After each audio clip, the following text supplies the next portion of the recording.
Welcome y'all to All Politics of Local America's number one political hip hop radio talk show.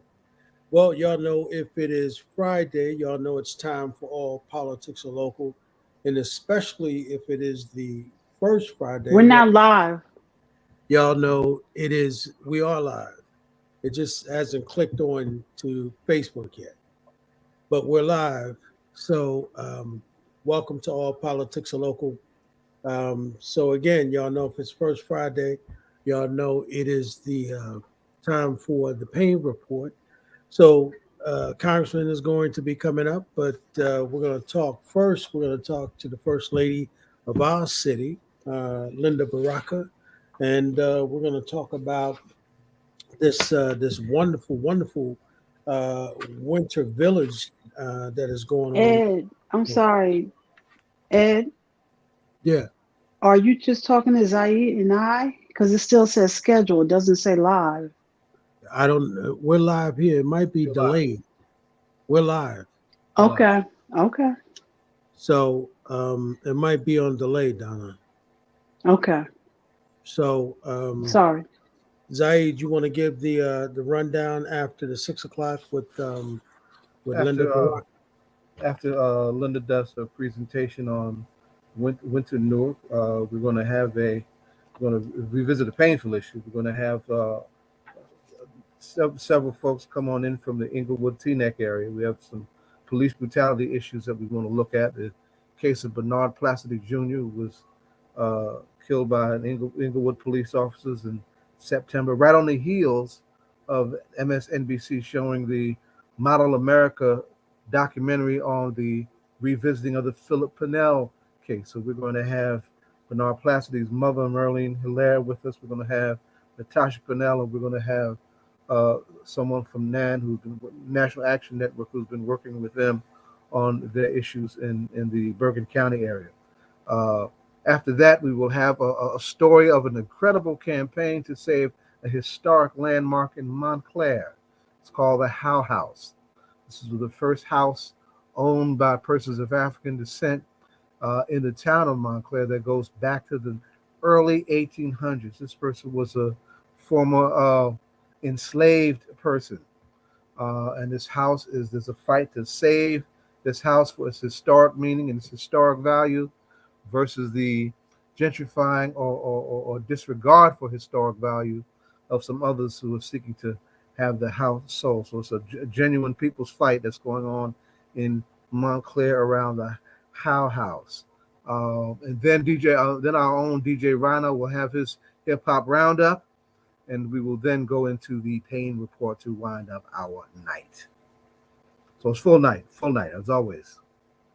So while we wait for Linda, I'm gonna send her a text. But why don't we just talk a little bit about what's going on, particularly down in Georgia with the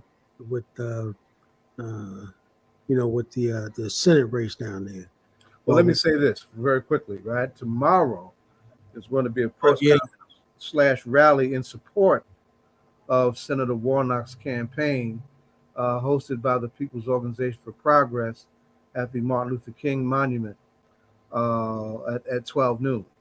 So it's about solidarity. So we have the POP has members in Atlanta, Georgia, as we speak, who actually live in Atlanta, who are from this area, right? So there are folks who are intimately involved in that epic mobilization effort. And I'll say from the top that it's a sin and a shame that we have to choose between somebody of the stature, standards, and dignity of a Reverend Raphael Warnock and a stumble bum for white supremacy in Herschel Walker. But nevertheless,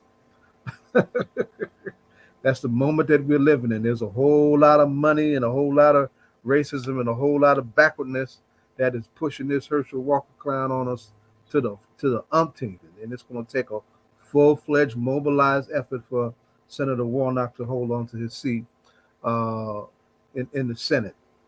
This is one of the last stands of the Trumpites in the 22 election season. So I had to start there. I had to bring it back to our local.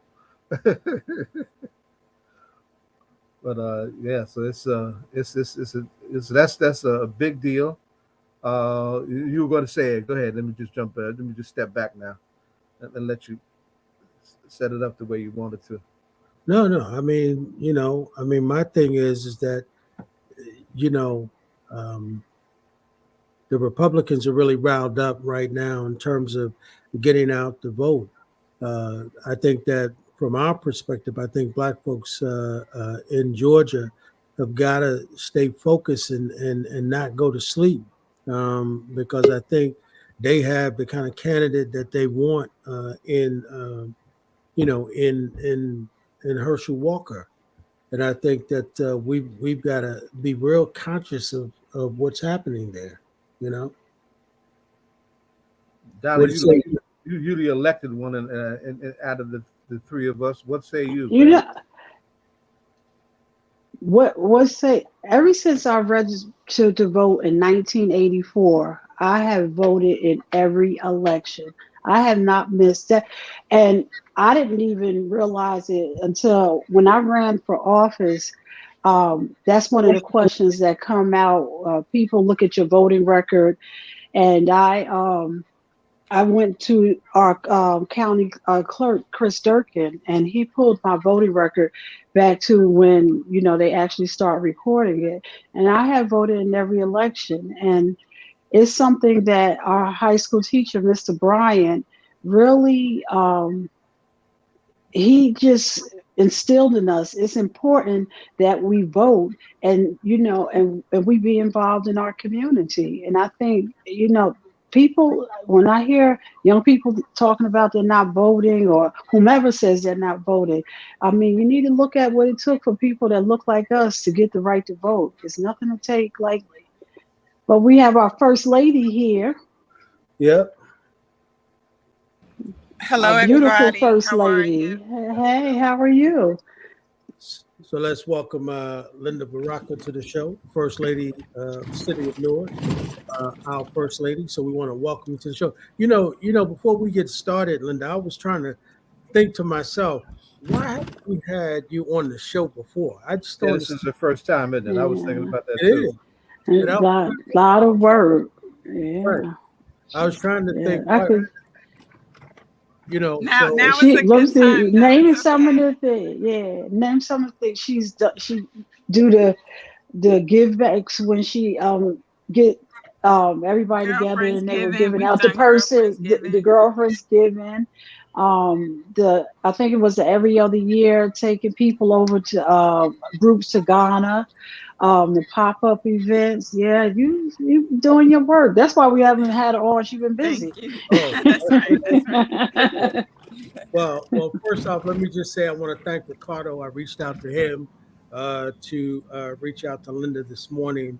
And so I want to say thank you to Ricardo for doing that. And thank you, Linda, for taking some time to come on and talk with us. So we want to say congratulations right off the bat. This is your second year doing the Winter Village and bringing us our version of Rockefeller Center. So I want to say Rocka Black Center, right? Thank you. Rock. Oh, it's at the Rock. But all right. Yeah. Right. So why don't we get started there? Let's talk a little bit about the genesis of the Winter Village.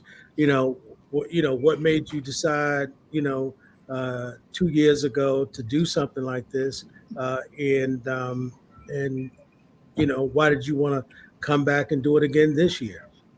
Yeah, definitely. Thank you guys again for having me on. The Newark Winter Village initially started 3 years ago at PSCNG Plaza. And so what we wanted to do was give people an outlet to come outside in a safe and healthy way. That was during the height of the pandemic, when people were experiencing like a lot of anxiety, depression, because we didn't have anywhere to go. Everything was shut down. And we also wanted to be able to support local businesses as well. And so in our first instance, we partnered with The Yard, Newark, Black Swan Espresso, and Tony's Minis. And also Newark Working Kitchens was a major partner for us in that first year. In the second year, as things began to open up, I thought it wouldn't be correct just to have the igloos where people were able to like escape and do dining. We needed to add extra amenities, and so we decided to add ice skating, and that was the first ever time we've had outdoor ice skating in the city of Newark. Ice skating in Newark. How does that work? Like it works in any other city, right? Our people get on those skates too. It's just a really good experience, especially if you've never done it before. If you are like an experienced skater, it's good for you to be able to come downtown in your own town and be able to skate. You don't have to go up to West Orange. You don't got to go to New York City. You can come right downtown. One of the things we used to say about this town, and this is the culture front, many years ago, and it's something that we're proud to see come back, is that if you're in Newark, New Jersey, you do not necessarily have to go to New York to go satisfy your cultural needs. You should be able to do that right here. And that's something that your late father-in-law has instilled in a lot of us and tried to get old leadership to understand. No, definitely. And Newark is a major city. We have so much going on in the city, from Newark NJ Pack, Symphony Hall. There's so much, all of our park systems. There's so much going on right now. Audible is hosting a holiday market. So there's so much going on in the city, so much things for people to do, for people in the city and from people outside of the city to be able to come and visit us, because we're doing a lot. You muted, Ed. Sorry about that. So, Linda, one of the things that Zaid was talking about, and I'm, I don't want to say I'm a man of a certain age now, but I'm not afraid to get on ice skates. Do you guys have any lessons out here that are willing to teach somebody like me? We have some high school students down there that's on the ice right now. We also have skate assists for people that need a little extra help. And if you're afraid to like actually put on some skates, we have bumper cars this year, which is an exciting new amenity, right? Like for somebody like me that's not going to put on those skates. Exactly. I don't want to put on skates and hurt myself. So I'm going to sit in the bumper car and be safe. I'll bang the hell out of a bunch of folks I know. Yeah. Well, I got to say, when I did see the bumper cars, I did say, well, that definitely gave me a reason to come and go down and get in the bumper cars for real. But I'm not opposed to, if there's some lessons going on, I'm not opposed to at least giving it a shot. I used to be an athlete. You have to have some EMS staff on hand for the ice skating. These old heads. No, on days like Wednesdays in the upcoming month, we'll do a learn to skate right at about 3:00 p.m. between 3 and 5. So please follow us on social media at Newark Winter Village to find out our full schedule. When is that learn to skate? You said when is that gonna be? We'll do learn to skate on the upcoming Wednesdays. Okay. Yeah, I think that I may have to come down, learn to skate, and make sure there's no cameras going anywhere, so that when I fall, no one is recording that. I can learn how to skate, and so forth. But Linda, I also noticed that they have a lot of things that are going on down there, not just the skating. I noticed that they've got games and activities. They got like a shopping village and so forth going on down there. Can you talk a little bit about some of those things? Mulberry Park needs to be talked about. Yeah, absolutely. So it's at Newark Winter Village at Mulberry Park. This year, we partnered with Prudential Financial and NJEDA to be able to bring on a full-on holiday market where we'll feature like local small businesses so that you can do your holiday shopping right here, support small businesses, and also support our local economy. And what about those? I heard somebody talking about those private igloos or those little love connections down there. It's for your family. It's for love connections, whatever you want to make it do. Again, that's what I said. That was a part of like how we started, right? We wanted to be able to give people a private escape, but it also like helps you stay warm, gives you a warm place to sit down and eat, congregate. There's games on the inside of them. The igloos you can find all of this information out on NewarkWinterVillage.com. We have curling for people who like curling. There's different things going on. Yeah, Got and some really good food businesses out here. Afro Taco, one of them, Tony's Minis that I mentioned I like earlier, Afro Black Taco. Swan Espresso. And Linda, this will be going on through January 31st, as I read in the paper. Will you have any? Will there be a Kwanzaa event going on? It's actually through January 16th. Okay. Donna, I'll welcome you to bring your friends down and you have a Kwanzaa ceremony out here. I'm Oh, stretched thin, so I welcome you to come down here and plan something for your friends to get out on the all ice right, and skate. maybe Pop. Maybe that's what Pop will come. People are. I will speak to the Pop group, and maybe that's what will come down. That'd be nice. That's You something never know. different. Yeah. You Okay. know, that's actually a good idea. For Mhm. organizations to plan to come down, um, Mhm. events down there. I think that would really be a good idea. You know, No, Mhm. definitely. We welcome the activations as well. The community activations are Okay. really important, Partnership. especially to help get our community out here and skating and doing something different.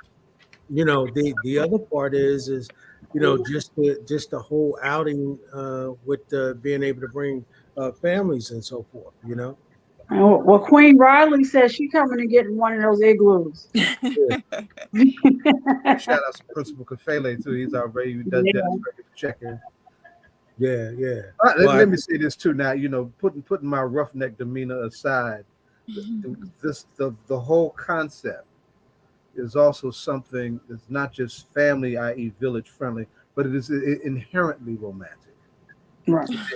But right? and let's let Looking me. for something to do. It is inherently romantic. It's a place to gather. It's a place for warmth, right? And then I mean that in the emotional / social sense.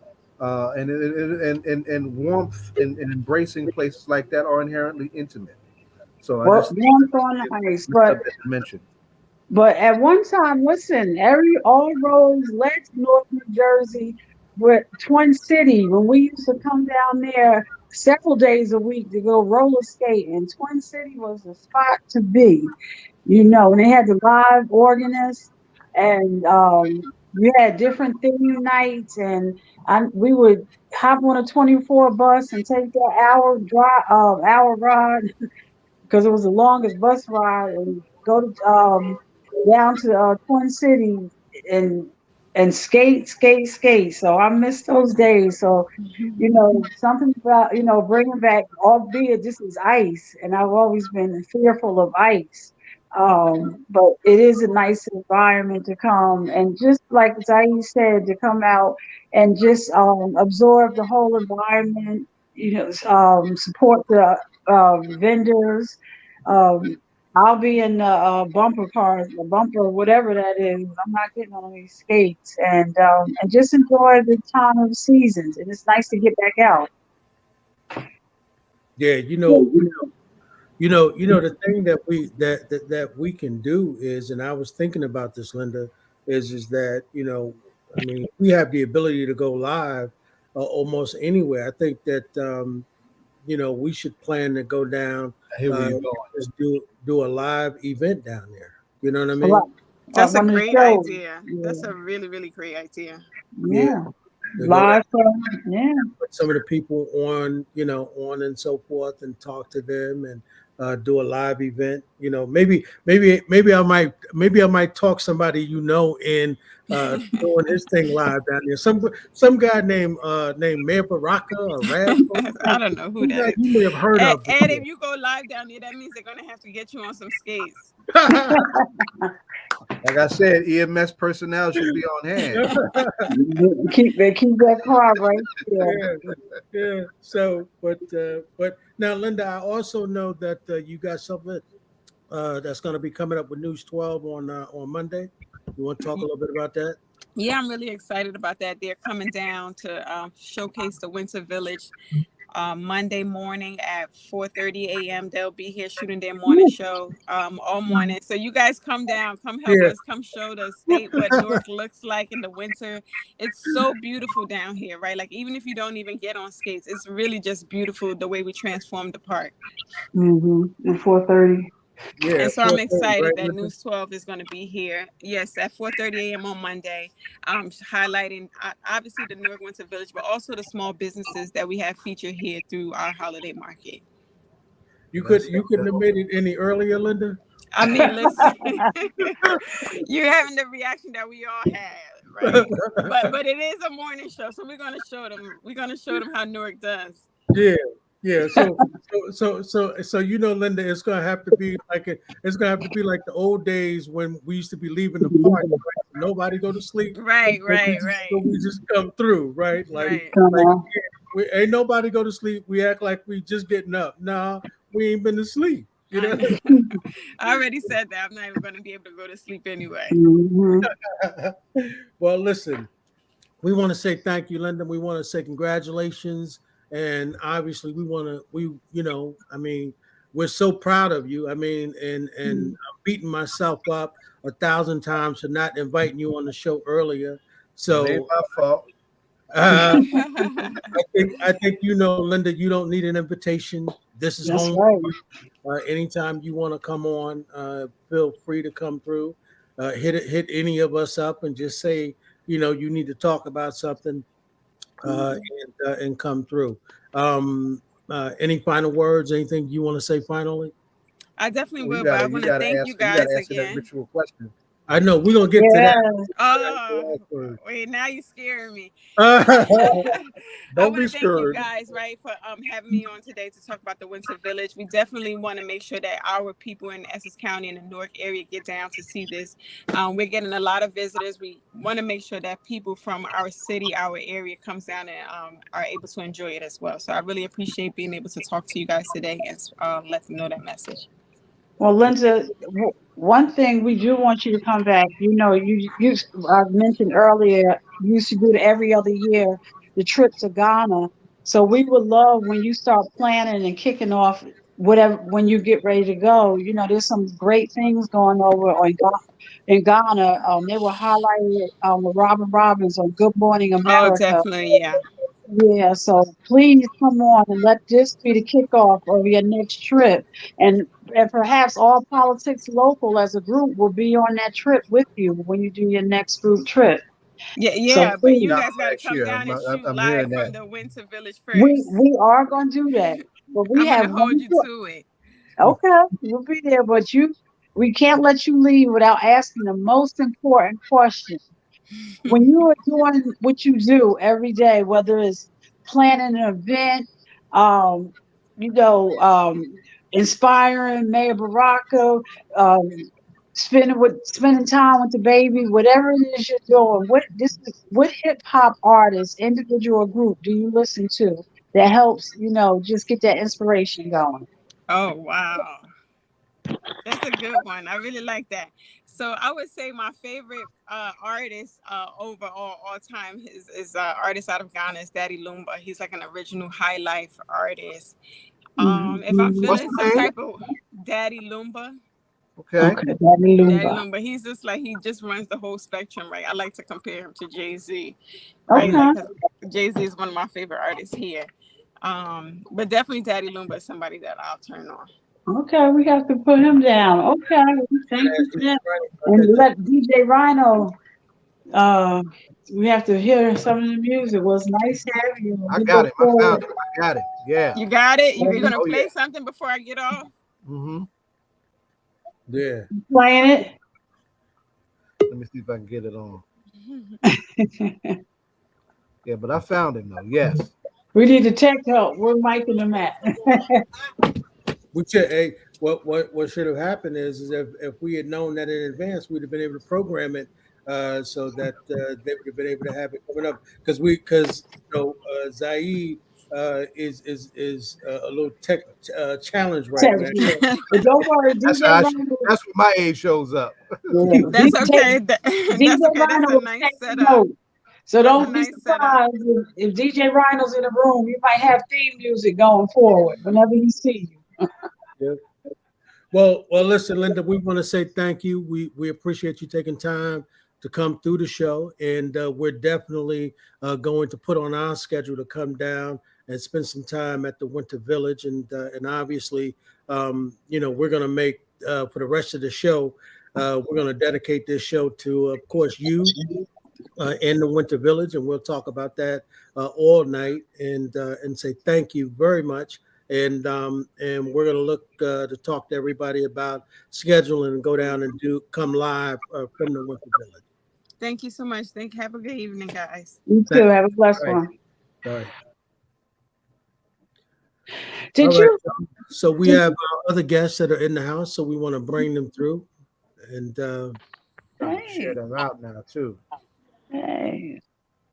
so Zaid, you wanna do some introductions? Yes, sir. Yes, sir. I'm sharing this out just as we're talking. I'm trying to multitask, and I ain't the greatest at that. Right. Right.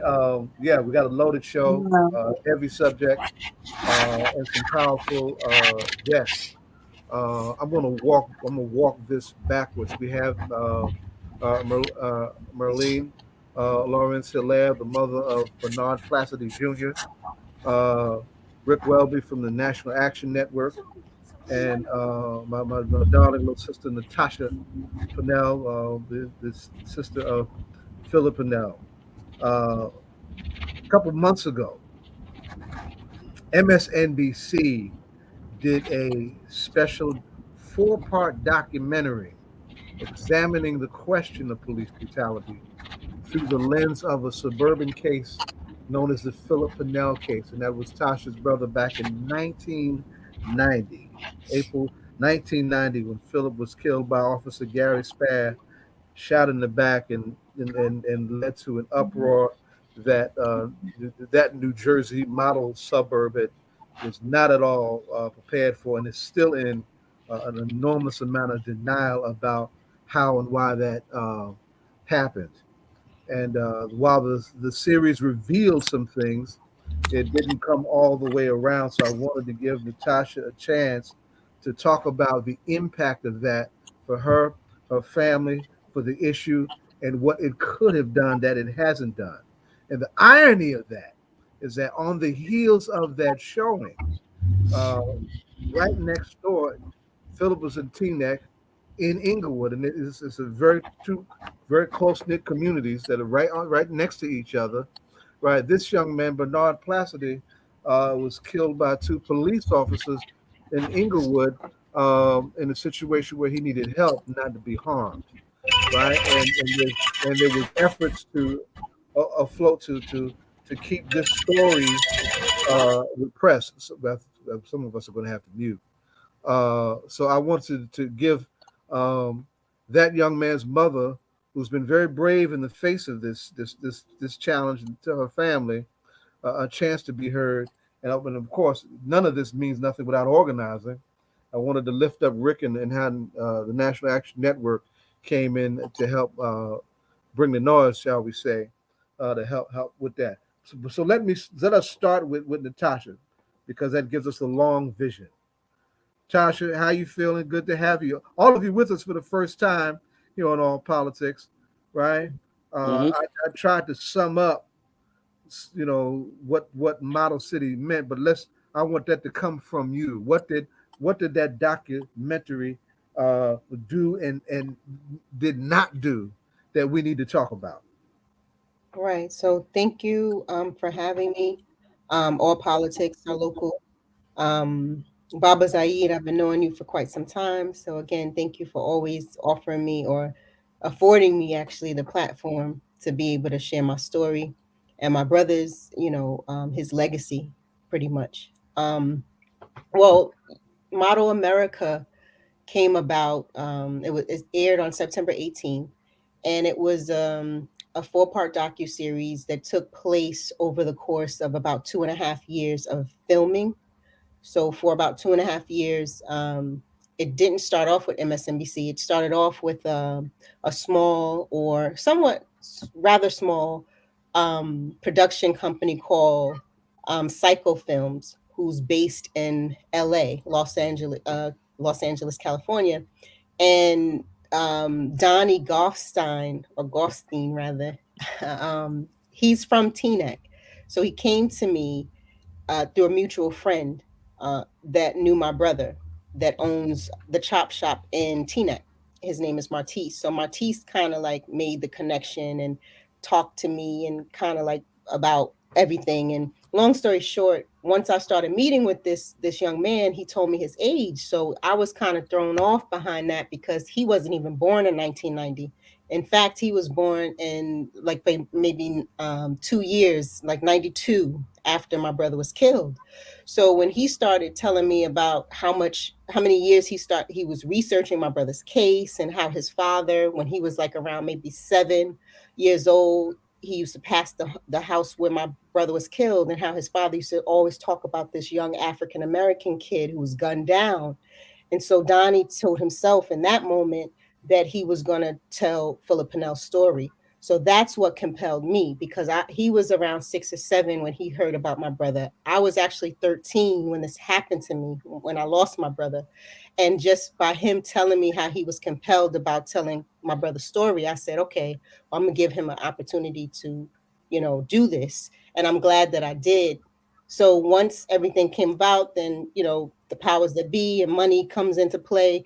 A big production company, but like MSNBC and NBC Universal came into play, and also Anchor Entertainment, who's a documentarian organization or entertainment company. They all came together and made Model America.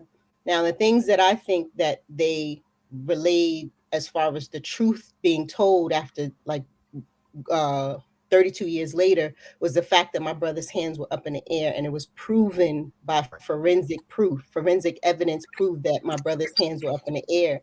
And that was never brought about. That was never emphasized during the trial. It was always like, okay, well, circumstantial evidence. And they did not allow the forensic proof back in 1992 when the trial took place. They didn't allow this evidence to be presented, nor did they allow Spath's prior record and him firing his weapon to be admissible in court. It was inadmissible. And the judge said, because of the fact he did not believe that had anything to do with the fact of him killing my brother. So the fact that Spath had fired his weapon at a pregnant woman and her child, the fact that he fired his weapon at a assailant that was handcuffed, that seemed to had gotten away and was running down the street, and he also was reprimanded prior to. So he had about 3 or 4 different priors. He had a record. He of excessive force. Now, my thing is, we need to push more so for these bills to be passed and really emphasize on the fact of the matter, because the police transparency bill would have allowed the public, back in 1992 to have the right. So then we would have been able to get an attorney, or we would have been able to apply pressure on the prosecutor and the judge and say, listen, no, this should be, his prior record should be admissible, because this is what it led to, a fatality. Him, Spath, actually killing my brother, a 16-year-old kid. So, and then they had a paraplegic come in. The thing that's what they got right. So they did tell that side of the story. The thing that they did leave out is a lot of facts. Like, I have a son, a 23-year-old son. I talked about my son. MSNBC, like I'm gonna just cut to the chase.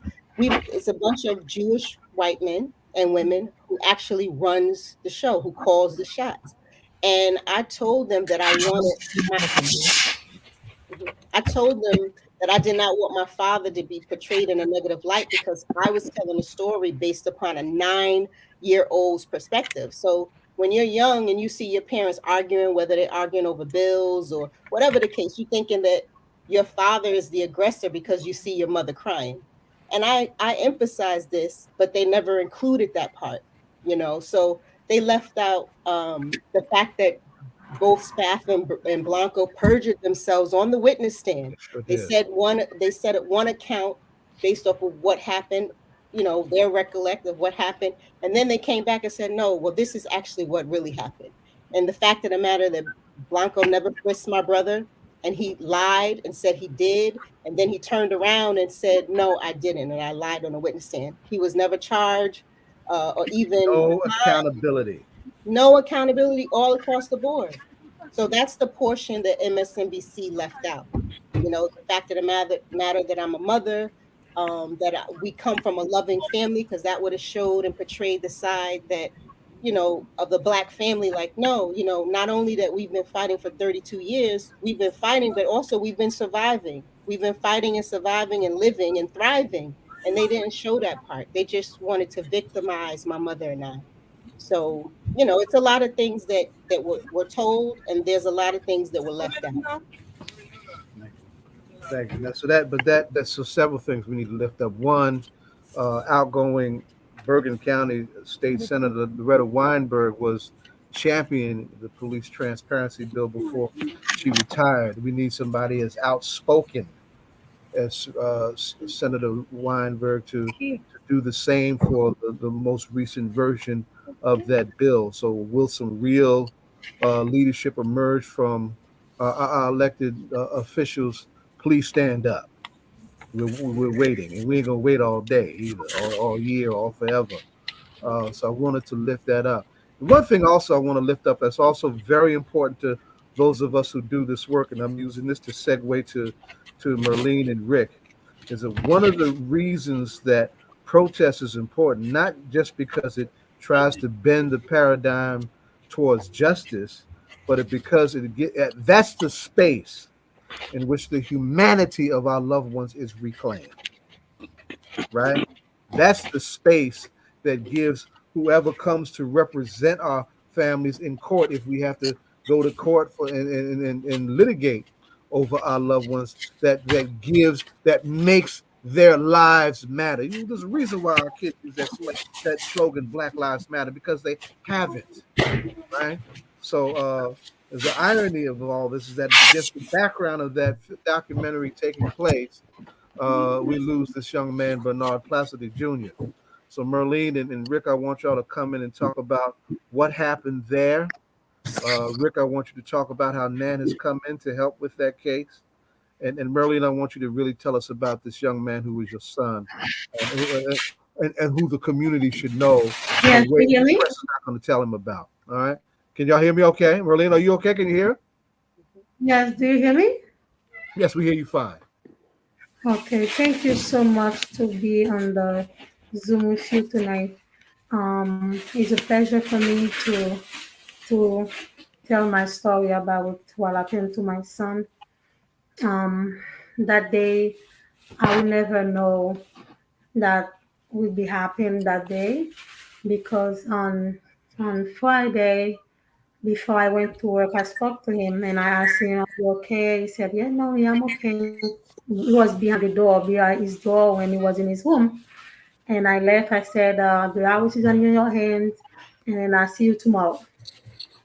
Probably something happened that night I didn't know. And in the morning, he he came to me totally different from my Bernard I know before. And then that's where we have a confrontation. And then when that happened, I couldn't handle the situation, and I called the police. That I should not do. I regret it because I called them, and then when I called them, um, and then I was downstairs when I said to them, my son is in his room, and then they didn't ask too much question about the situation to see how to handle it. And then when they came, they didn't approach him the way he's supposed to approach. Probably he has a breakdown that day. And then when they came, they didn't ask him what happened. They didn't do nothing, protocol, no technique to approach him to help him. And I remember on the video I saw when the officer, the lady, shop pushed the door, and I saw my son who went to the corner and wait for them to say, "Okay, take me." Probably he realized he was doing something wrong, because at that time he wasn't. I don't think he was doing something. He think he was doing something wrong, because that's not my burnout when I saw him coming with me. And then there was a knife. There was a knife. There was a broken knife. and then they don't find out about the knife, and then they just came and shoot my son and kill my son at the place. That's mean for me, they didn't use the technique. I don't know what they were doing. They don't know what they were doing. All three of them, that's what they did. One of them tased Bernard and several times, and the lady just think is there's a way to kill my son like that. That's mean when he killed my son, he just left. That's mean that's not bother her. That's nothing for her. That's mean that's what make me mad so bad because they didn't use the technique they learn, whatever they learn. They didn't use any protocol at all to save my son, to help me in this situation. That's why I called them to help me, not to kill my son that day. I wanted to back up and just highlight one point I think I heard you say is that Hmm. he actually backed up in his room and Yes, and made himself available for them to come and get him. yes, Is that he right? did. He did that from the beginning when they are coming to the room and they said, "Drop the knife, drop the knife." They don't even see the knife. Drop the knife, drop the knife, drop the knife. And I saw Bernard put his hand outside, but they couldn't see because there was a broken knife. They couldn't see the knife.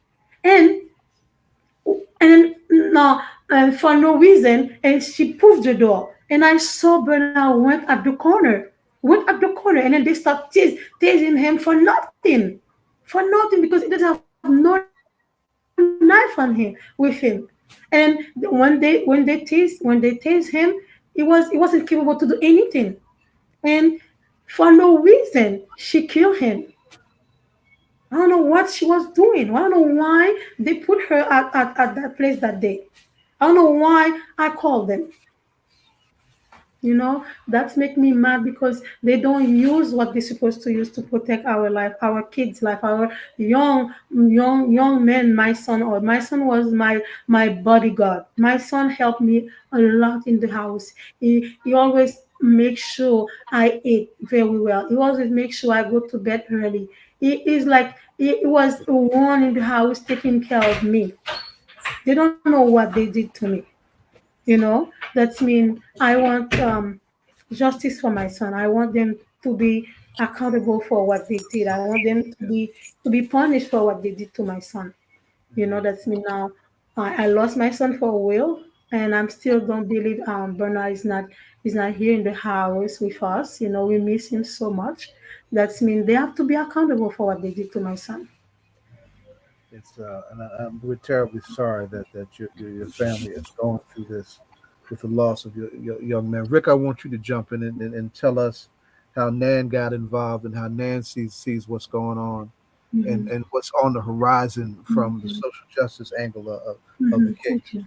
Yeah, well, I mean, thank you for having us on the show. Real quick, I'm pretty much an independent activist, revolutionary, and community organizer.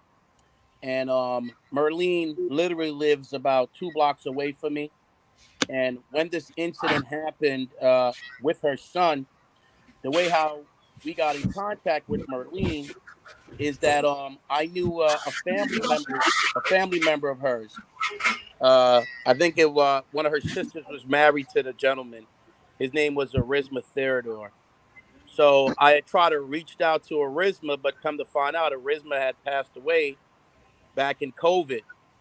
So me working together with my friend Ori Booker, we was able to make the connection with Merlene to support her because the community here in Inglewood wasn't really supporting her. And, Mm. she needed the help and she needed the support because I knew from, other instances that I've been involved in that it was going to be a very hard uphill battle. And so after we made the connection, uh, I got a call from somebody that said that they represented the NAACP and they could get Crump on this matter to help Merlene and the family to try to seek out some justice. Pretty much they were doing a switch and bait technique. The NAACP was more concerned with trying to cash in on the loss of Barnard, and at the lowest point of Myrlene's life, we had a Black organization that came in that pretty much tried to capitalize on this tragedy. So, long story short, Myrlene was able to see that the attorney that the NAACP tried to give her to represent her in this matter wasn't doing the right thing. I reached out to somebody here in Inglewood, Derek Perkins, who's the coordinator for NAN out of New York, working directly with Sharpton. But he instructed me to go down to Newark and see Bishop Steffi Bartley. We made the connection with Bartley, and I believe one or two people that sit on the council in Newark. And then we went over to New York and met with Sharpton and the National Action Network over there. And we've been going at this matter ever since. And one of the things that's been real disappointing to me in this town, primarily in Inglewood where we live, is that, like Natacha will tell you, because she knows me personally, is that the facade of safety for Black people, that right there is not even something that is a reality in these communities that we live in. I mean, for a long time, we've seen the transition of the Inglewood police getting wider and wider, and the temperature was raising, and we actually saw this coming. You know, we knew that something like this would happen because they're bringing police officers from out of town that can't relate to the community, and because they can't relate to the community, there's this us versus them kind of thing going on. And I know a few police officers from Inglewood and Teaneck. And trust me, there's a great divide between the white police officers, the Black police officers, and the Hispanic police officers. Furthermore, there's a greater divide between the female police officers that are trying to prove themselves to their male counterparts. And needless to say, and all that played out in this case. Huh? It sounds like all that played out in this case. All that played out in this case, and I'll tell you why. This particular female police officer, she herself was a victim of domestic violence. She was married to a Black male about Barnard's height and about Barnard's build. And during the marriage, she was a victim of domestic violence. Former Marine, married to this brother. She was a victim of domestic violence. And have you watched the video, Zaid? No, I haven't seen the video. No. Okay, you have to see the video. Everybody has to see the video. We all know that when people revisit traumatic incidents in their lives, they kind of like don't know how to conduct themselves. When you see how this officer engaged Barnard, you could tell that that PTSD was a primary factor in the way how she acted. Mm-hmm. Mm-hmm. When she was initially interviewed for the job, a captain by the name of Timothy Terrell said, listen, I'm going to make a recommendation that we don't hire this officer because of her background and her PTSD. And then, that's a fitness question. That's a psychological fitness question, and that's a real question. Yeah, it's a definite real question. And when you watch the video, you see how it factors in, because just like Natacha's case, right, the police departments and the courts and the prosecutor and everybody that works for the system is skilled at making us the bad guys or the bad girls. They're skilled at victimizing the dead. They're skilled at victimizing the brothers and sisters that are living. You understand? But when you watch the video, you'll see a police officer that is, for some rhyme or reason, completely out of control. Okay, completely out of control. The one officer tased Barnard. They're yelling at him to drop it, drop it, drop it. When you tased him with all that voltage once, twice, he's pretty much in a fetal position, right? Yeah. Exactly. The male police officer instructs the female police officer, who's all of like maybe 4'8", 4'9", to go. And then as he's instructing her that, she goes with her gun in her hand. She never holstered her weapon. She had her gun in her hand the entire time. Getting into a fight with this brother while he was pretty much on his back on the ground. Okay. She's yelling and screaming. You'd have thought that she was being murdered or something like that. And he tells her, listen, move out the way, Sharp. I'm going to shoot him again. Right. And then by the time he was able to hit him again with the taser, you hear the shot, close proximity, because Barnard and Officer Sharp were pretty much on top of each other. She was on top of him, and she shot this brother close range up underneath, I believe, his left rib area, Myrlene. Mm-hmm. Somewhere in his left rib area, and pretty much killed him instantly. She dropped the gun and ran out of the house, down the stairs and out of the house. Okay. And then the police officers, for some reason, they dragged him from where he was, rather than giving him CPR in the position where he was on the ground dying. They dragged him out, and whatever they did in the hallway, there's some videos that the attorney hasn't been able to get yet. But needless to say, by the time they shot the brother, his mother and his father was already outside in the ambulance. They bring him outside. He's already covered up. I get a statement from the neighbor that the state attorney general asked her if the police were doing CPR. He has a cousin that is seeing somebody under a sheet, a blanket. She didn't know at the time that it was her cousin. She just saw feet. From her angle, when the police realize that she's looking, they start to act like they're giving chest compressions. From the angle of the sister across the street, she said when they brought that boy out there, he was dead already, and they weren't doing any chest compressions. You understand?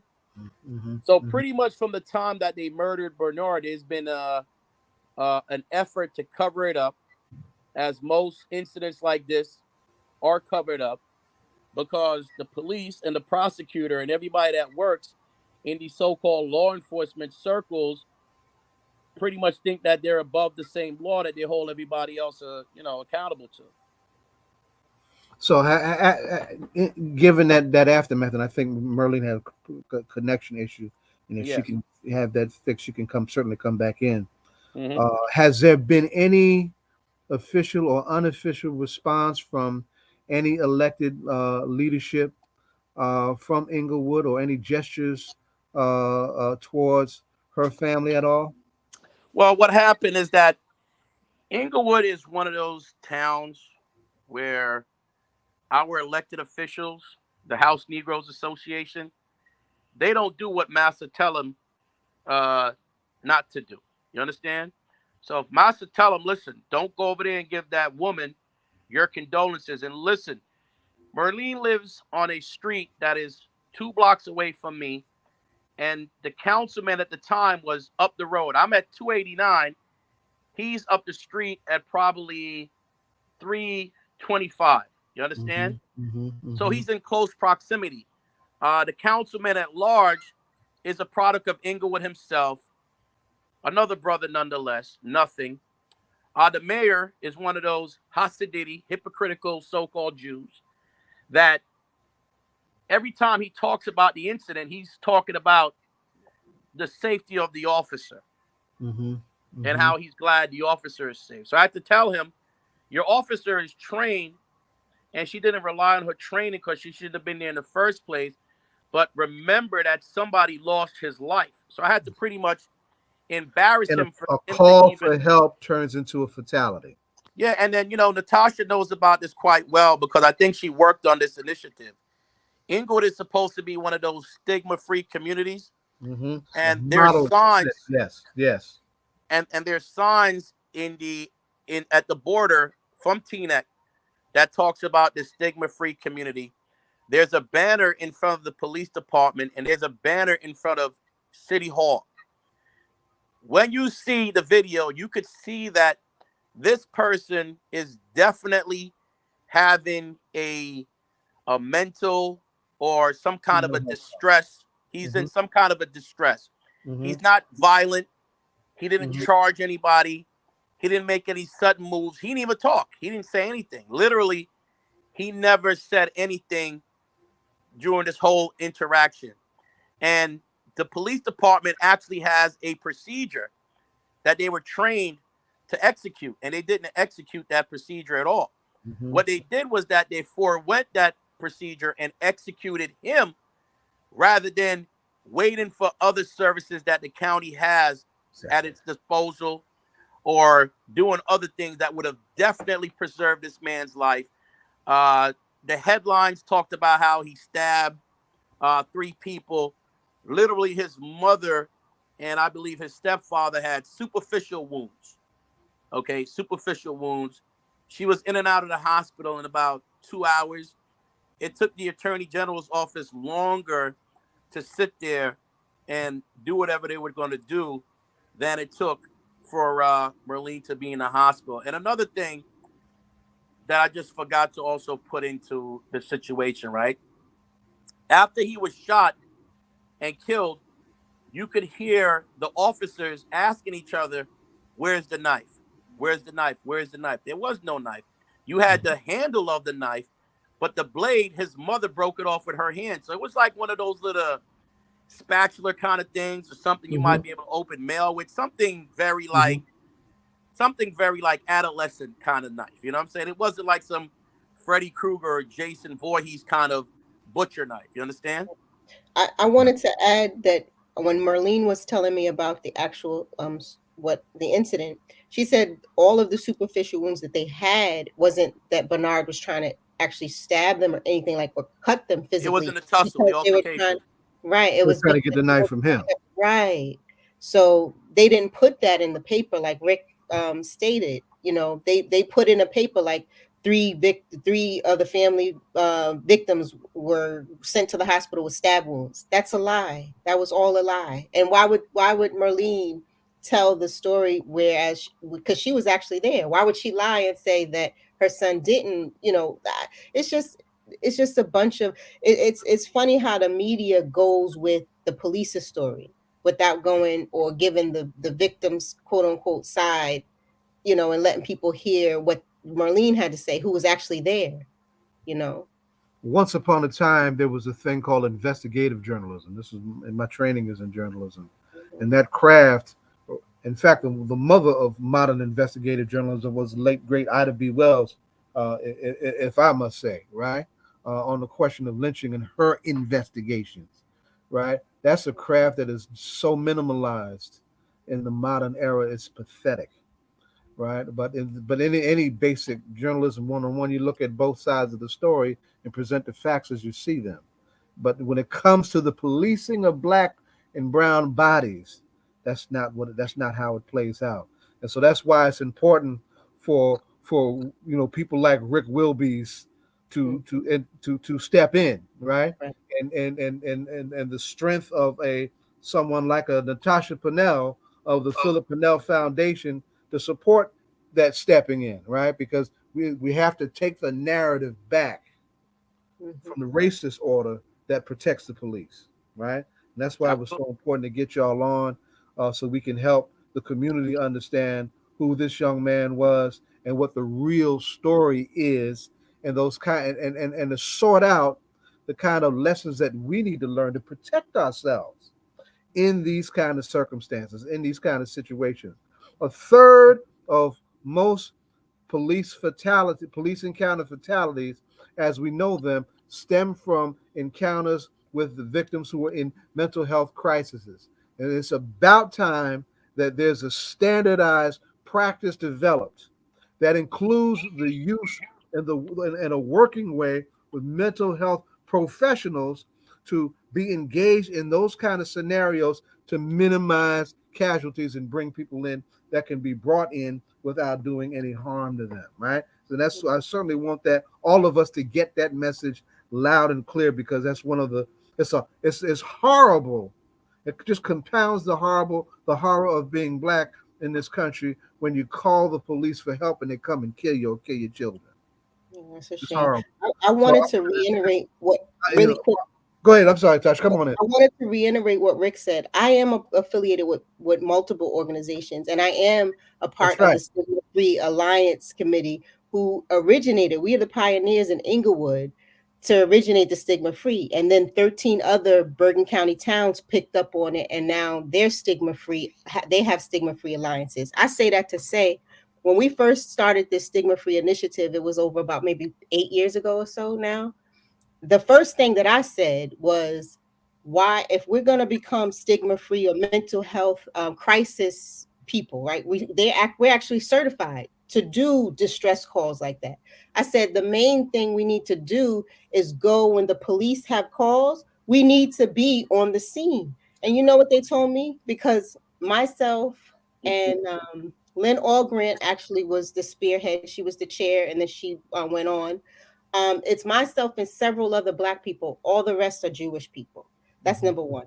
Number two is, when I brought up, they're looking at me as Philip Pannell's sister. They're now not looking at me as a counterpart or being someone that's on the committee with them, on the alliance with them. So I said that if we're going to become certified mental crisis management people, we need to be on the scene with the police. They told me that, no, that's too dangerous. We're talking about, we're going to go on calls. Like if we walking down the street and we see someone in a mental health distress situation, then we can de-escalate those type of situations. But what you're talking about, Natacha, it's more physical and more in depth, and it's more so like, let the police handle it. And don't they have someone in the police department that handles those type of situations? And I told them no. I said, well, why did we even create the Stigma Free Alliance if we're only going to cater to certain cases? Right. And then I never heard of it again. Never. Zahid, brother Zahid, if I could say, right, from my experience being in the business and working with the Jewish community, have you ever heard of an organization called Hatzalah? No. You ever heard of an organization called a Shamron? No. You understand how the Bensonhurst riot started, right? Yes, that I do remember. Yes. Okay, so it was Hatzalah. There was a funeral procession that was bringing the body of a rabbi to a cemetery for burial, right? One of the cars ran a red light and struck two Black people. I believe they were from Guyana or something. One of them passed away. And the Hatzalah came, which Hatzalah in Hebrew means rescue, right? So the Jewish community has these ambulances that work. They have their own rescue squad. Yes, I remember that. I just want to paint the hypocrisy, because I'm an Israelite, so I could give you some background so you understand a clearer picture, right? So the Hatzalah comes, the Hatzalah picks up the Jewish folks that had superficial and didn't injuries. attend to the Black community. I do remember that. Yes, so I what do. they did was that they said, well, we send out a BLS, not an ALS, which BLS in EMT terminology is basic life support, when they should have sent ALS, which is advanced life support. But you're transporting to the hospital nonetheless, right? Now, when I told for the Palisades Interstate Parkway, they had a long-standing feud with the Hasidics coming down from Muncie and from Rockland County and Orange County that was speeding up and down the parkway with these red and blue lights, pretending to be police officers and ambulance services. Now, more and more in neighborhoods where they occupy, they have a Hatzalah and they have a Shamron. You understand? The Shamron works closely with the police department. They even have a command center, a mobile command center in Crown Heights, Brooklyn, right? Now, when something happens in the community, like a sexual abuse or sexual assault or something that would require a police officer, they will go to the Shamron, who would bring it to the rabbi, and then the police have to stand by. You understand? Yes. So I know a police officer right now that works in Teaneck that they have directive directly from the chief of police, because the council is pretty much controlled by these Orthodox men, right? The directive is that if anything happens, your priority is first to their community. You understand? And if the Hatsala pulls up, even if it's a active scene, But we're gonna they interject themselves. As a matter of fact, there's certain cities like Los Angeles that actually took them to court and said that they were actually listening in on their private channels. How they got the channels, I don't know, but they were listening in and they were actually circumventing law enforcement. Have you examined the kind of recklessness and lawlessness that they have up in, let's just say like Spring Valley, the Muncie area, and in a town called Curious Joe? Rick, we're gonna have to wrap it up here because we have another segment getting ready to go on. But I see where you're going. Yeah. But I mean, it's possible. The difference in one community allowed to have literally control of those kind of situations where they can literally police themselves and take care of themselves. And when it comes to another community, that right in that space and that support is not afforded to them. Yeah, I hear where you're going. Okay. We're gonna have to have you back, right? Keep us updated on what's happening and what's going on, right? This is a drum that you can certainly use to help, pump out to the community what's happening, especially when it comes time to rally for that family. I'm sorry that Myrlene lost the connection. Yeah. But we got from her what we needed to get from her tonight. So I want to thank you both for what you're sharing. And you definitely have a whole lot of support coming from this way. You know that I want to just change the energy a little bit because I want you to in the name of resilience, and Tasha, you represent resilience in a very special way for a whole lot of communities over the years, just by virtue of how you've been able to hold up and to stand strong. Ed, you want to ask them our departing ritual question? Sure. So, I know you all are dealing with some very difficult and serious issues, but we are a political hip hop radio talk show. Okay. And so I guess we would ask, what do you guys on the hip hop front listen to keep y'all going?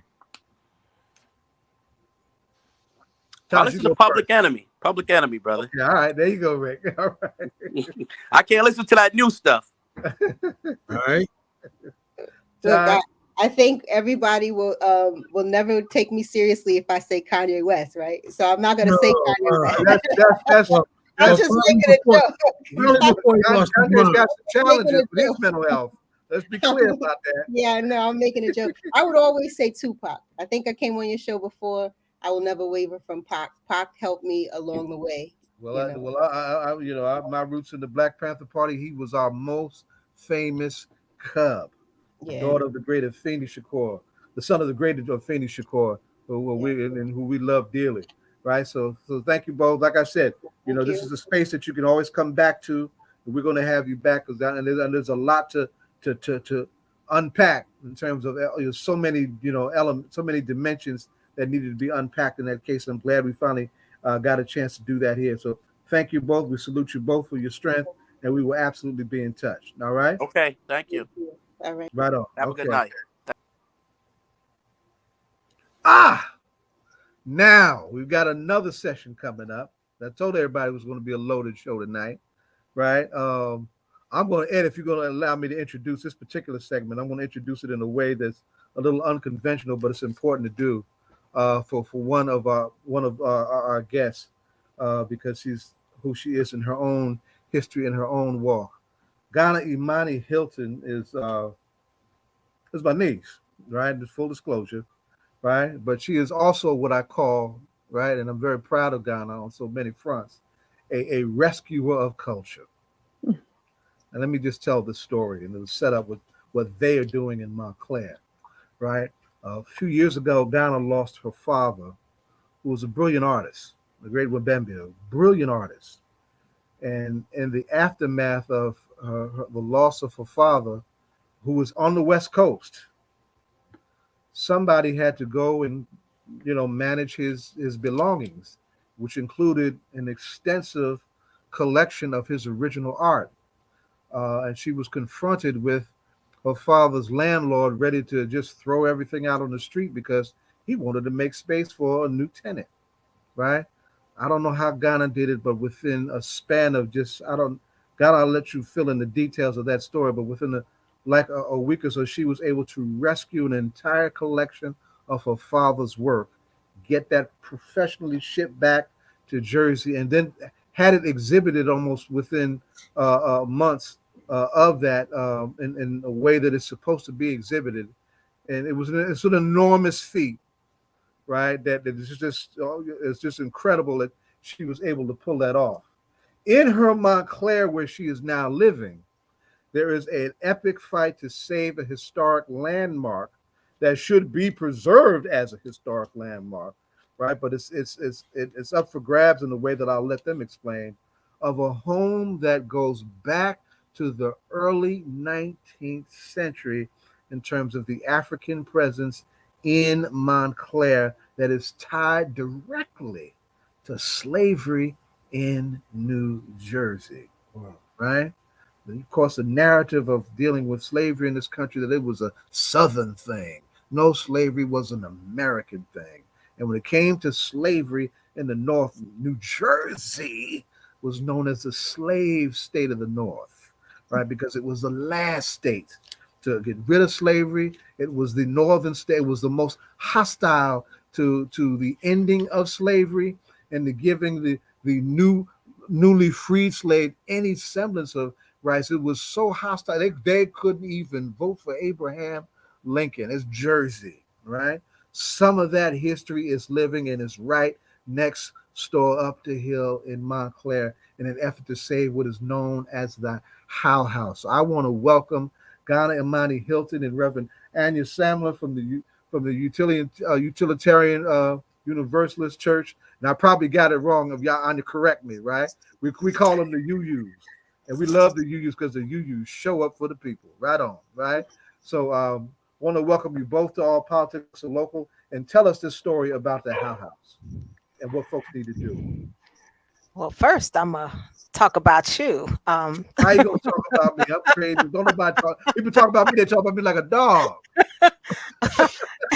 It might happen. It might happen on the air.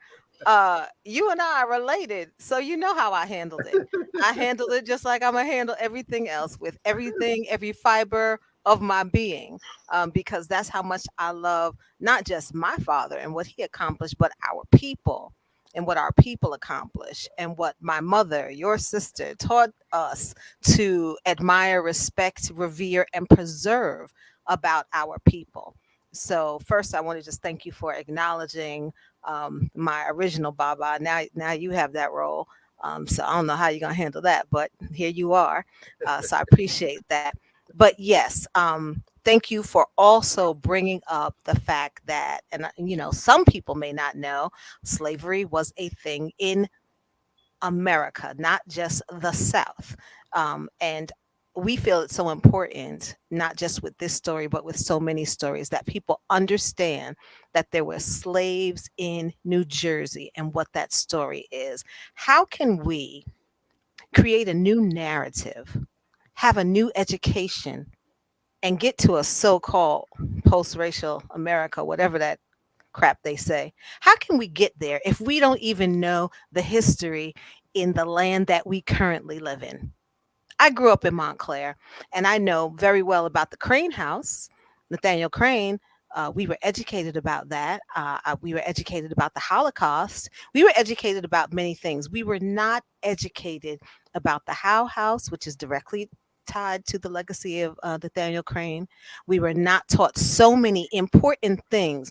And how can you have that important knowledge of self if you don't know what happened historically in your own backyard? So it's so important that we not only tell this story, but save this house, which is for sale, and in the 11th hour of being, put on the market. The Crane House is a historical house, and we think that the James Hale House should have the same protection and be ingrained in the education of New Jersey K through 12, just as the Crane houses and other things. And, we can talk a little bit more later about the Amistad Act and what that means and how we can incorporate that. But that's basically why we're here. We're here to ring the alarm that this house is about to be sold from up under us, from up under history. Okay. And we can't let that happen. We just can't. So we need as many people to step up and say, this is ridiculous. Why them and not us? Why is this not as important as the person who gave the house away? So that's kind of, I don't want to take all of Reverend Anya's time. She has a lot of things to say as well, but just to get us started, that's why we're here, to really make sure everyone knows what is going on right under our noses. That's an important way to frame that, because if there's that dichotomy that clearly is showing up around racial lines, that needs to be looked at. So then that is a part of the narrative that needs to be told. What's missing, right? Meaning that Crane House has gotten such a certain stature. How is it that the Hale House doesn't? What's missing? Yeah, and to tell that story, I want to go back to the truth, that is the story, that is the narrative that needs to be told and needs to be preserved. So the James Hale House, owned by the first African American to own property in Montclair, owned by James Hale, was deeded to James Hale by Nathaniel Crane. So you're going to hear that name a lot, Nathaniel Crane. And we hear that name a lot in New Jersey because Nathaniel Crane used to be one of the most prominent citizens in the area. The Crane family used to pretty much be Montclair. Montclair was known for a while as Crane Town. That's how big this family was. And Nathaniel Crane manumitted James Hale from slavery in 1831 and then deeded the Hale House to James Hale in Nathaniel Crane's will. So that's how Nathaniel Hale gets to be a freedman and gets to be a property owner. So here's a piece of the story, though, that isn't at the top of everyone's knowledge. James Hale was actually the family historian for the Cranes. Wow. James Hale held on to their history and told that history generation to generation to the children. And now James Hale's history is completely at risk. Yes. And a lot of the history of this house is history back into 1831, but there's also some recent history that needs to be told. Just about 15 years ago, this property was at risk. It was at risk because somebody wanted to free the land. They knew that the land that the house something was else on, to some of us. yeah. Well, go ahead. They wanted to free the land because the land was worth a whole lot of money. They wanted to move the house. They wanted to pick up the house and move it somewhere else. And the idea was to pick up the house that was owned by James Hale and move it back to the History Center. And what building is the History Center in? It's in the Crane House. So they were going to free the land and re-enslave the house and the history behind the Crane House. This is 15 years ago. So now the Friends of the Hale House are working hard to make sure that nothing like that could happen again, because we know that this is our recent history. This house was at risk in this way 15 years ago. And have we learned anything? Montclair? Can we do what's right this time around and make sure that this house is preserved in the way that it deserves to be preserved, held, honored, loved by our town and by our state? And this is a collaborative effort. There are many community members, organizations, individuals that have partnered with us around this. This is not just one person's project. This is a community project.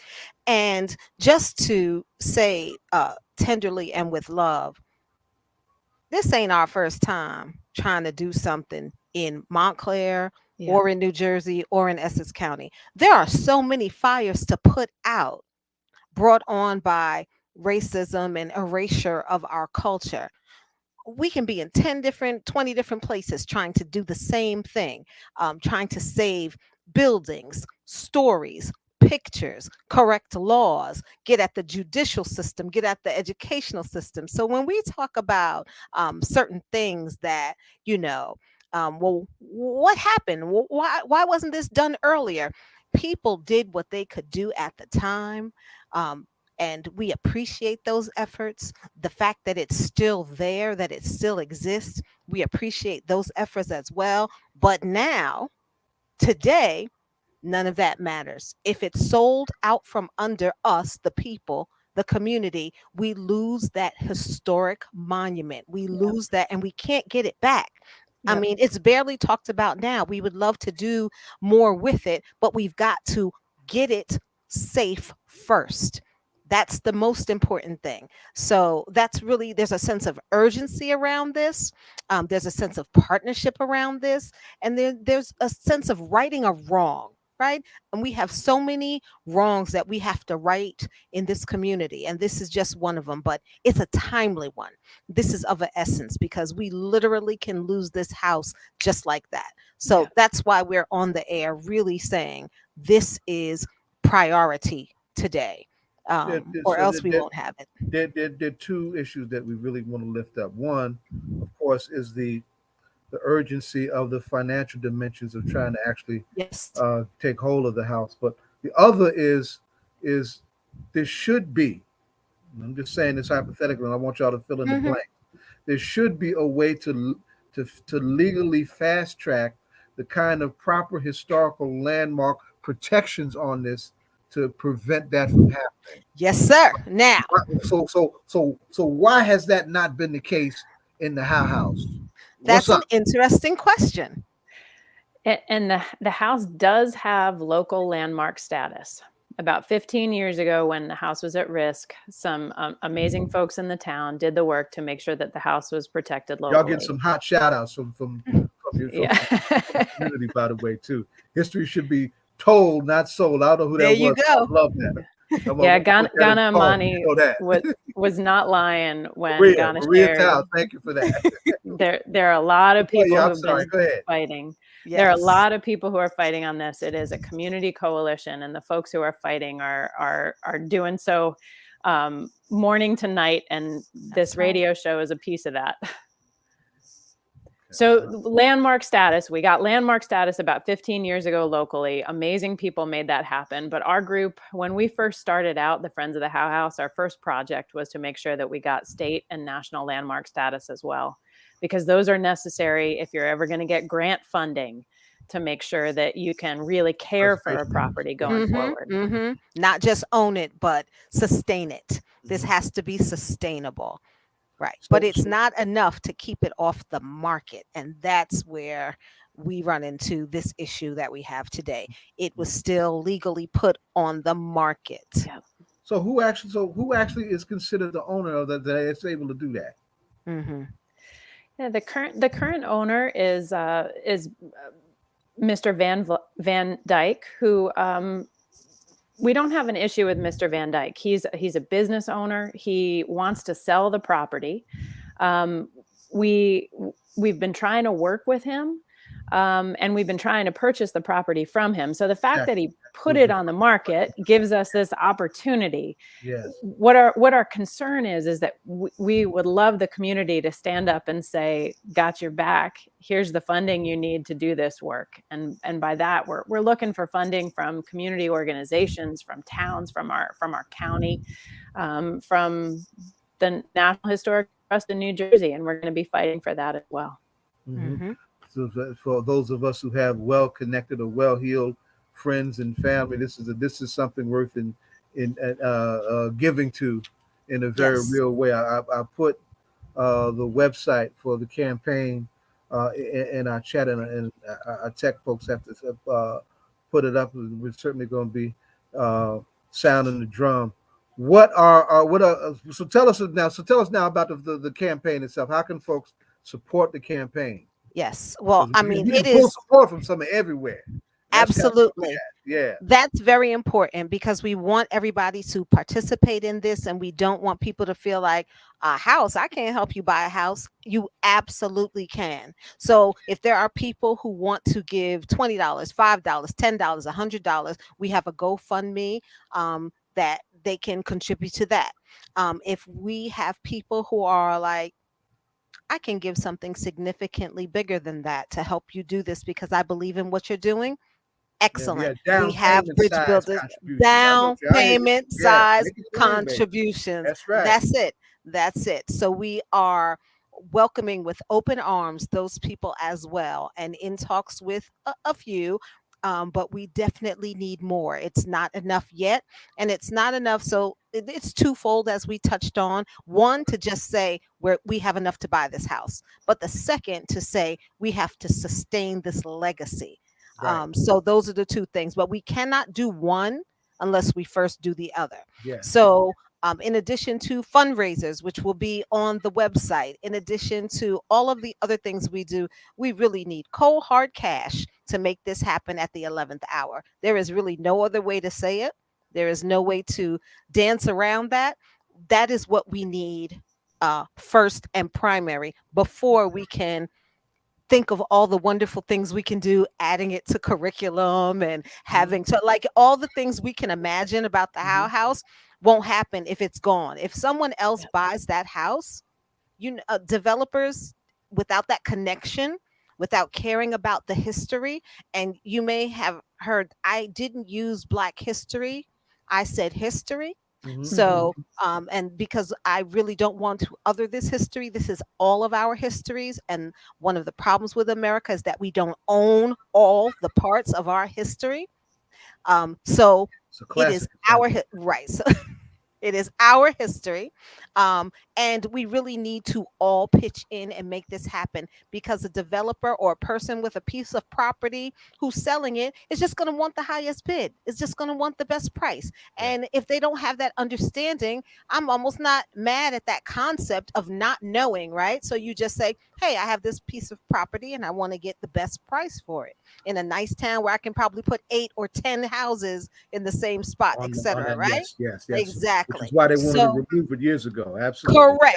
Correct. Because that land, right? So, and we've had this happen in Montclair before, in Essex County before, and in this state before. So, it's time to stop the bleeding. We're not going to have anything left to love, to cherish, to teach our children, to teach our adults. How many adults knew that there was slavery in New Jersey? How many adults knew that there was a gifted house and this is the first Black man in Montclair to have home ownership? How many of us knew that? I grew up in Montclair, went through the school system, and I did not know this. So these are important things, and the type of things that make you hold your head high and have pride about your existence in this town and in this country, right? So it's very purposeful to me, and I don't mean the one incident. I mean the collective erasure of our history, of our part in this country. So and that's where, where you tied it into my father's artwork. You got that right. I don't want anybody's history to be erased because it's so interconnected. It's so interconnected to the point where my father did album covers for Mtume. He did artwork for used to be Leroy. The book was Leroy Jones at the time, but Amiri Baraka. Right. I mean, this is connection. He did album covers for the East Records, which Lumumba Bandele's father started. So the connections are deep in the community. So when you say, "Oh, James Howell, nobody knows about him, but we know Nathaniel Crane, the Crane House," and you find out that was the person who gifted him the house, come on now. Yep. Come on now. This is crazy, the things that are connected, where Crane House is historic and it should be, and James Howe is not. And I just want us to stop the bleeding. This and could this is be an an incredible story of the African angle of the American dream. But of course, the American dream for Africans in America, unfortunately, in Malcolm's language, has been historically more of a nightmare than anything else, right? Absolutely. So on to this rescue effort of the Hale House. Now he's been quiet, but I got a crackerjack sharp lawyer friend here who's the co-founder of the show. Ed, he hasn't said anything. I know he wants to jump in and ask something. Ed, what do you want to ask? Because I know we get ready to wrap up. Well, I think for me, obviously, I'm curious to know what is the asking price for the property? Yeah, the asking price for the property, $379, and we're involved currently in a bidding process. We've put a bid in, and we are going to be crossing our fingers. And for me, raising up prayer with the hope that this property will be in the hands of people who will treat it with the respect that it deserves and ensure that this piece of history is not erased. Let me just throw something at you before we leave, right? And in y'all process it as you see fit. One of the things that I'm trying to teach a new generation to do is something that was understood by my our parents' generations, that you have to lobby the hell out of everybody, Yeah. right? I don't know if we've looked at lobbying the hell out of. You mentioned the man's name that actually is on the selling side of this, of all those bids, we want you to give special consideration to this bid because of its historical dimensions, right? And we want you to be a part of this historical rescue. So it's there are rewards right, in this bid, even if it's not the biggest bid. There are rewards in this bid that are human intangibles that we need you to appreciate. Sometimes we need to put principle over profit, right? There you go, baby. There you go. Absolutely. That's right. And Rev. That's right. Zaid Muhammad, I want to lift up one other way that folks can help, because you mentioned that, and sometimes financial help is out of reach. We know that there are a lot of artists in the community. We're having a gathering soon for an art sale, and all of the proceeds from the art sale will go to fund the work of the Friends of the Hale House and care for the Hale House over time. So Zaid Muhammad, I know that you do slam poetry, so maybe a piece of art that you could produce for this effort would be a slam poem. I'd love to come through. In fact, I'm going to put you in touch with someone who is an executive, the executrix of the art estate of one of our local artists who recently became an ancestor, who may have something to contribute to that on that level as well. So we'll talk off the air about that, and so we can follow up on that. So right on. And then as that's ready up too, we get ready to do that. We can push that out too from this platform. Sounds good. All right. Right. So Ed, ask them the ritual question before we take them out. Before we take it out. Yeah. So we are a. It's a friendly ritual, by the way. We are a political hip hop. We're not scared. So I think that one of the things that for revolutionaries we have theme songs, we have music that carry us through. The 60s, the 70s, the 80s. I can remember my mother having songs when things wasn't going right. She'd find some Aretha Franklin to put on, or she'll find some Otis Redding or something. So from a hip hop perspective, what are you guys listening to, or what do you listen to keep y'all in the struggle and keep y'all confident and moving that this is going to work? Well, if you are asking for one song, that's a little hard, but the whole first Black Star album, We Are Black Star, is ridiculous. That's one. If I had to go personal, other than Eric B. and Rakim, I'm gonna go with Mos Def. Maumi Says. That's shine your light on the world. That's right there is gives me hope.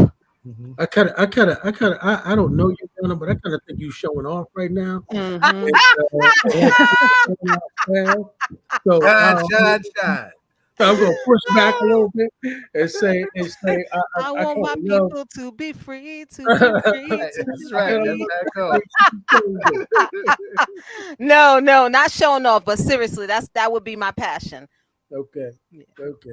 All that you just listed definitely lifts me up too. Oh yeah. Anya, what say you? Who you? Well, I've been singing a lot of different songs as we go through this work, and my heart goes back to NWA.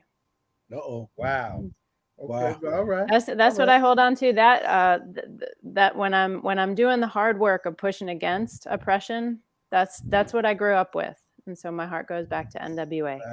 Wow. That's edge. That's right on the edge. Right?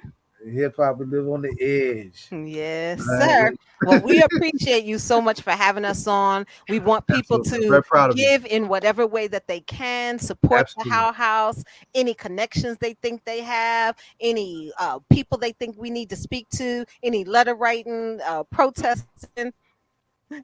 We just need all of that, all of your love and your funds. Yes, I said it. So please give generously and help us to save this essential and important part of history. Ashe. Oh, thank you both. Keep us up so we can sound the drum from this platform to help you. Right, I'll be around. I'll share those other things with you also that I was going to share with you. Thank you. And Thank that you so also may help. much. All right. All Okay. right. All right, y'all. Right on. Right on.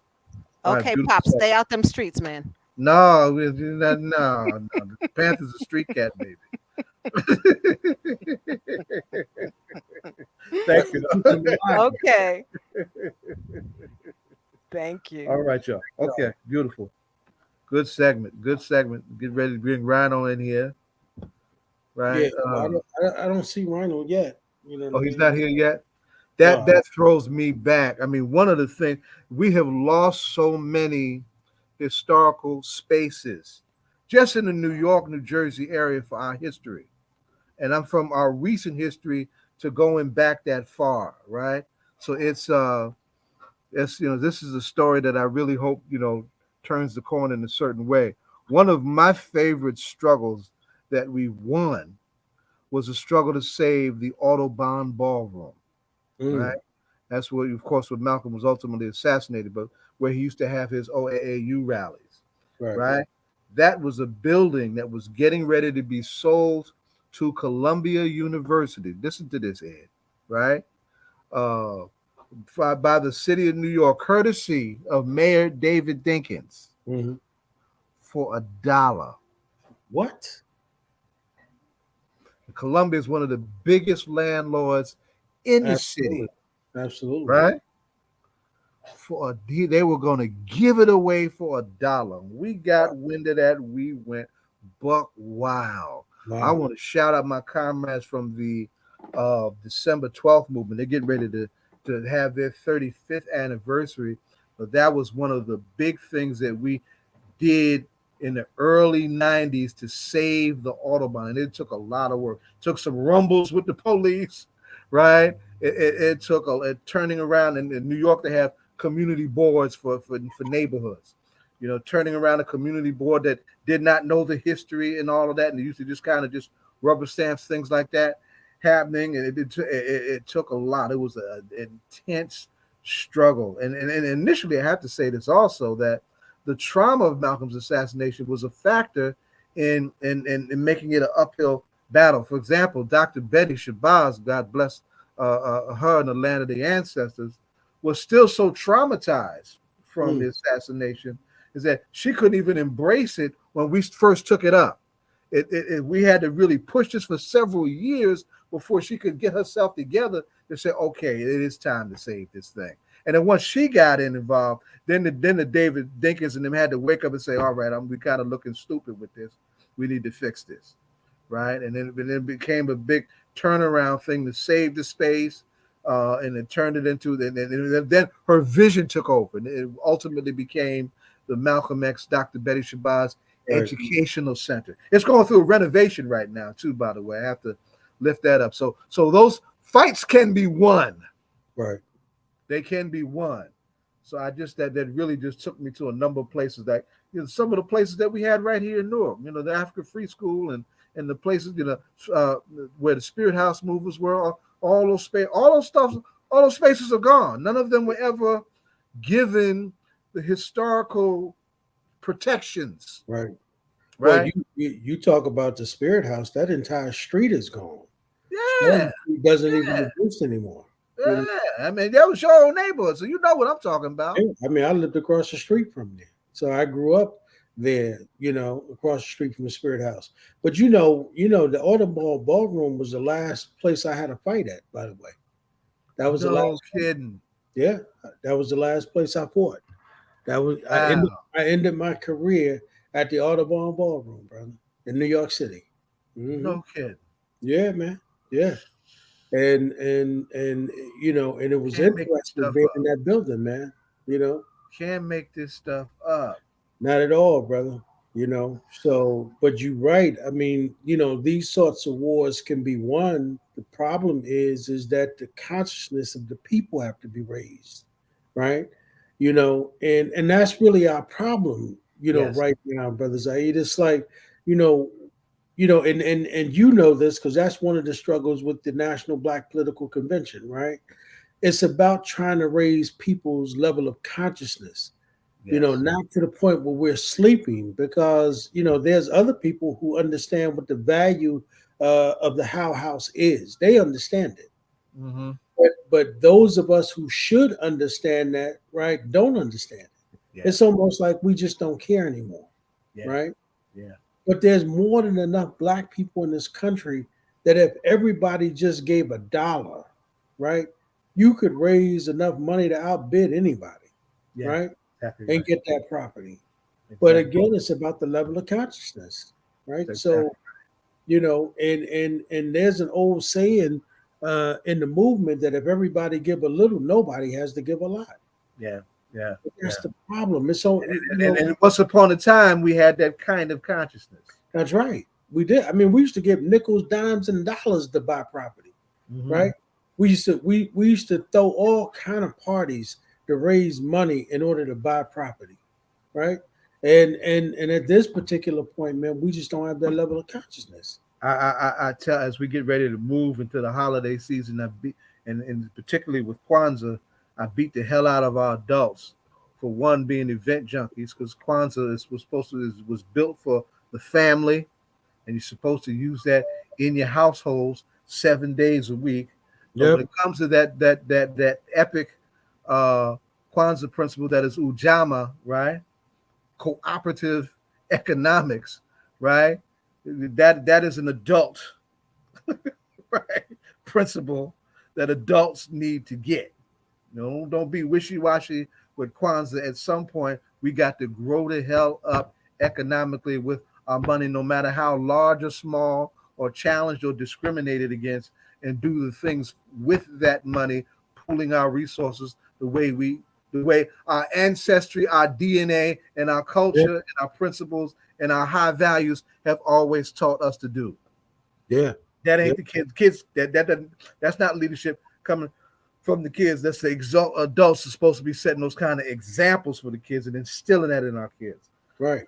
But again, Zaid, it's about what we've gotten, right? You know, we've kind of gone to sleep, right? In terms of being able to, you know, pay for our own freedom. We want somebody else to do it, right? And unfortunately, that's why we're in the condition we're in, right? So, That's you know, right.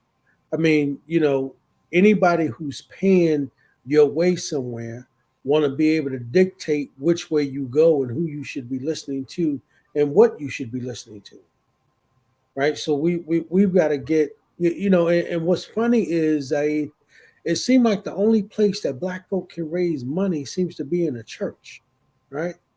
Seem like these churches can raise millions and millions of dollars to buy churches and property, right? But we can't raise millions of dollars to protect our Brought a own, basic institutional building. right?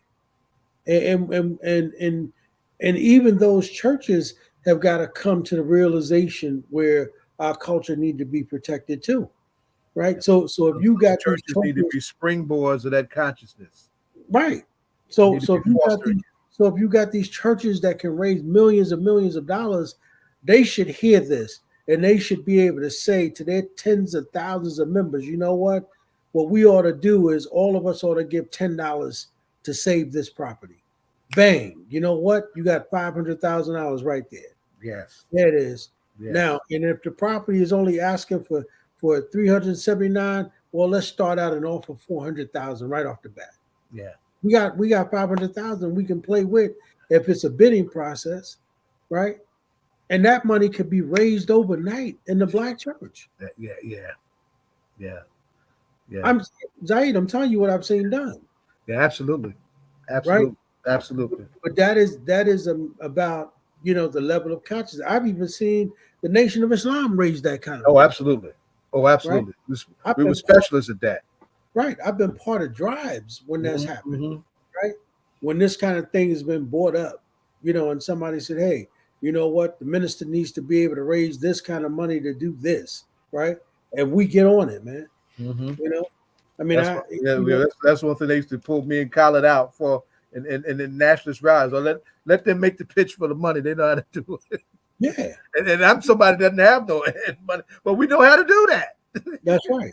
And so that's why I'm saying we these kind of conversations, because I noticed that one of the sisters was a reverend, right?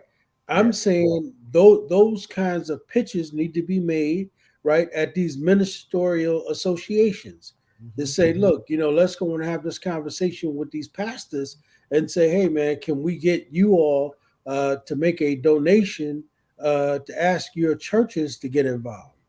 Mm-hmm. I mean, Mm-hmm. that's the kind of conversation we should be having, Zaid. Absolutely, absolutely, absolutely, absolutely. Yeah, it's interesting that I mean that's an interesting story the way it's unfolding in terms of it. The UUs are basically they're multiracial churches, but they come out of a white a liberal kind of paradigm. But so I'm but it's something that's really working in that particular church, and that young lady and her husband, they're the co-pastor their church in Montclair. They do some very good things, and I like what that and I do, and they're able to attract folks from across the spectrum culturally. So Right. I hope they can. I want to be hopeful that they will be able to pull this thing off, especially in a town like Montclair, which ain't no poor town. Right. Montclair ain't known for its poverty. But So yes. I mean, Go and I'm telling you, Zaid, 379 is not a lot of money. No, it's not.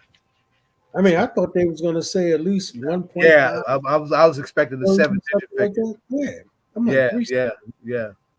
I mean, that's why I said, I've been part of drives where we've raised $500,000 in one night, Mm-hmm.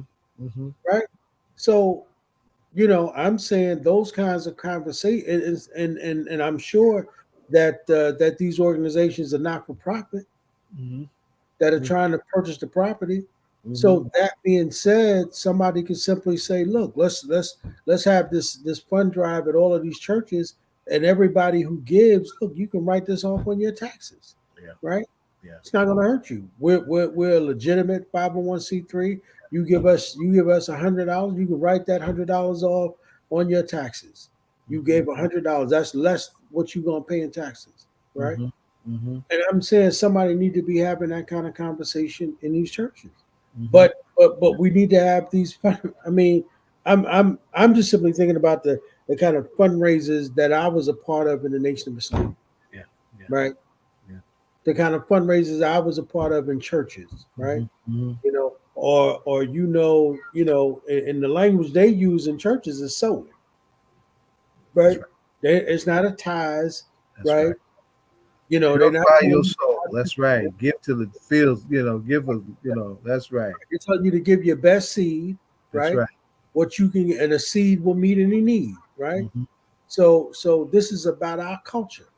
So whatever seed you can sow into helping us get to this 379 or above, right? Put it in there, Mm-hmm. right? And everybody sow according to their means. Mm-hmm. I mean, somebody might not be able to give a $50 bill, but you may get enough people that can give you a $20 bill. Mm-hmm. Mm-hmm. And if you get enough people to give you a $20 bill, it will always outweigh that $50 bill. Mm-hmm. Because you get more 20s than you get 50s. Mm-hmm. I mean, that's why the Nation of Islam, they start there and go down to $1. That's right. That's right. Right? We start at this rate. We can, how many of y'all got $1,000, right? Mm-hmm. Mm-hmm. How many of y'all got a $500 bill? Mm-hmm. How many of y'all got a $100 bill? How many of y'all got a $50 bill? How many of y'all got a $20 bill? Well, I know everybody got $1. Right. Right. That was exactly one of the right. things. That was one of the things I told Mitty. I said, man, when y'all were doing $1 for Baraka, oh my God, that was the right spirit, man. When he was first running for mayor, right?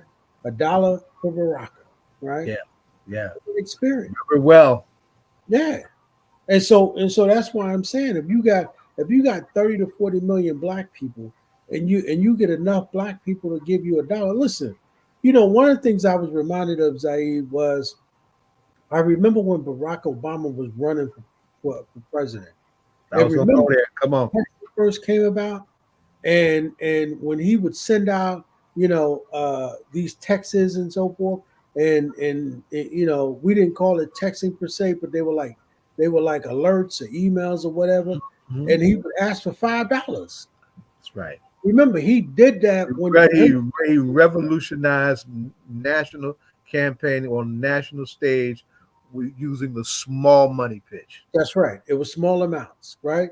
And he had enough people who would give him remember, he had more money than Hillary Clinton. Remember, she ended her campaign built on small money. Right. Hillary came for money. And because he was only asking for $5, right? That's right. He built that campaign on small money. $5. There were some folks like Oprah around who did help him, right? Because Oprah was an important springboard. But he built that on small money. You're absolutely right. And remember, Zaid, that was part of I could hold of her. That was part of the negotiation, Zaid, with Hillary Clinton. Remember, what one was for her to drop out was for him to pay off her debt. And because he had the money. She didn't have the money. And remember, she didn't get that money until she ran for president herself, where she was able to get all that celebrity money from all of those women. But I'm saying those kinds of ideas and those kinds of mechanisms to raise funds, that could be done, Zaid. Absolutely. Right? It could be done. We just have to get to it in terms of building those types of campaigns and having those conversations. We just aren't there yet, man. Yeah. No, unfortunately. And then the irony of what you just raised in both campaigns. This is all politics and local. We did that locally with Raz, and a whole lot of folks did that with Obama's election, right? We, for some reason, we're not making the connection. If we could do that there, why can't we do that on a regular basis towards managing our basic affairs and building and controlling our own institutions? Right. And that's why we're losing them, Zaid. Absolutely. Right? That's why we're losing the institutions. Absolutely. Right, because remember, Malcolm said the struggle will not be the struggle must be financed, right? That's right. It's got to be financed, and it's got to be financed by us. And here's the thing, Zaid, it's not like we broke, right? Black folks ain't broke. We spend our money on what we figure out to come up with that money for them things we want. That's what I'm saying, right? I mean, you think about somebody spending $300 for a pair of sneakers. That drives me up a goddamn wall to see black men, and I ain't talking about 18, 20-year-old kids. I'm talking about men from our age and down. Yeah. From their 60s to their 40s, talking about spending money on sneakers that we don't even make like that, like their lives dependent on it. I mean, you got a pair of Jordans out there. I think I saw a price of $371. I'm like, I would never pay $371 for a pair of sneakers. That you ain't getting a dime back from in terms of this value, because you ain't nowhere near in the ownership or the means of production. Right. And I'm telling you, those Zaid, I'm telling you, man, I've been in Korea. I know what it costs to make them things, and it costs pennies. There you go. Right. They're making them sneakers for like nickels, 20 cents, and marking it up like crazy, so they can sell it to our dumb behinds. Right, and then by the time it get here, right, it's marked up at least 1,000 times, and you got people making all kinds of money off of that. You're failing right on. That's right. And you just want you got grown black men, right? They were not kids. Yeah. I'm like, really? I can't fathom that. I just can't fathom that. But Zaid, it goes back again to what I said. It's about Yes, the sir. level of consciousness, right? It's about our consciousness, right? So if you see more value in spending $371 for a pair of sneakers than you do in sewing $10 into the Hale House, right? Then Out of your African mind. right. So but remember, that's part of what's wrong with us, Zaid. That's part of why we're insane, because our priorities are mixed up, right? That's why we have a struggle with being able to teach young people, because if you talking about a 50-year-old man, and you go and look in his closet and he got 20 or 30 pair of sneakers that he don't even wear. And you look at him and say, what the hell is that? And don't own the home that the closet's in. Yeah. With all them damn sneakers. Yeah. Which is absolutely incredible, man. But Zaid, again, man, it's our level of consciousness, is where we are, it's how we've lost control of what we're thinking, right? And remember, Zaid, this is one of the things I said to the man. I think because Black folk have never really, remember, Dr. Giroux talks about this in her book, right? We've never gotten the help. So there's never been a post-traumatic slave syndrome for us. Right. There's never been a post. We still in it, right? Yeah. And so for us, we think being free is going and spending $1,000 on a money. Gucci. That's right. Right. And I remember that was part of an argument that was going on back in the days. I remember there was some young brothers where, I forget, there used to be this store called Barney's in New York. I don't know if you remember this, but yeah, there was a store on 7th Avenue called Barney's, man. I remember there was a brother who was actually going, I mean, he had an argument and a fight with some white folks in the store over being able to spend $1,000 on a belt. Like I'm important enough to be able to come in here and I can afford $1,000 for a belt. Let me tell you something, man. You put me out of a store, you follow me around, you won't get my $1,000. You don't get a dime. That's right. You won't get my $1,000, even if I can afford it. But again, Zaid, I told you, man, it comes down to the level of consciousness. Yes, sir. That's Right? We got to wake up, we got to clean up, and we got to stand up. And it comes in that order. Yeah. We just don't have that consciousness, man. And that's why we've got to wake our people up. But Zaid, I'm not pessimistic, but I gotta tell you, we're here. We're finding our way out of a whole lot of mess. Yeah. Right. And turning it up when we need to turn it up, but we've gotten into this episodic space. Yeah. We need that big episode. Yeah. To push us to do something that we ought to do regularly. We need to regularize pooling our own resources and supporting our own institutions. And look who has joined us at the perfect time to segue into the Payne report. Because the time of Payne has come. Thanks, guys. What's up, brothers? Welcome to the Payne report. Timing's everything, I tell you. Yes, sir. All the time, man. Just on that point you were making, we got to understand too, man, you don't eradicate 400 years of a system in 70 or 80 years. There's a long way we still have to go, in terms of educating. A lot of us have done well. A lot of us have moved into the middle class, and some are doing well. But, the system is just so geared against us being successful that,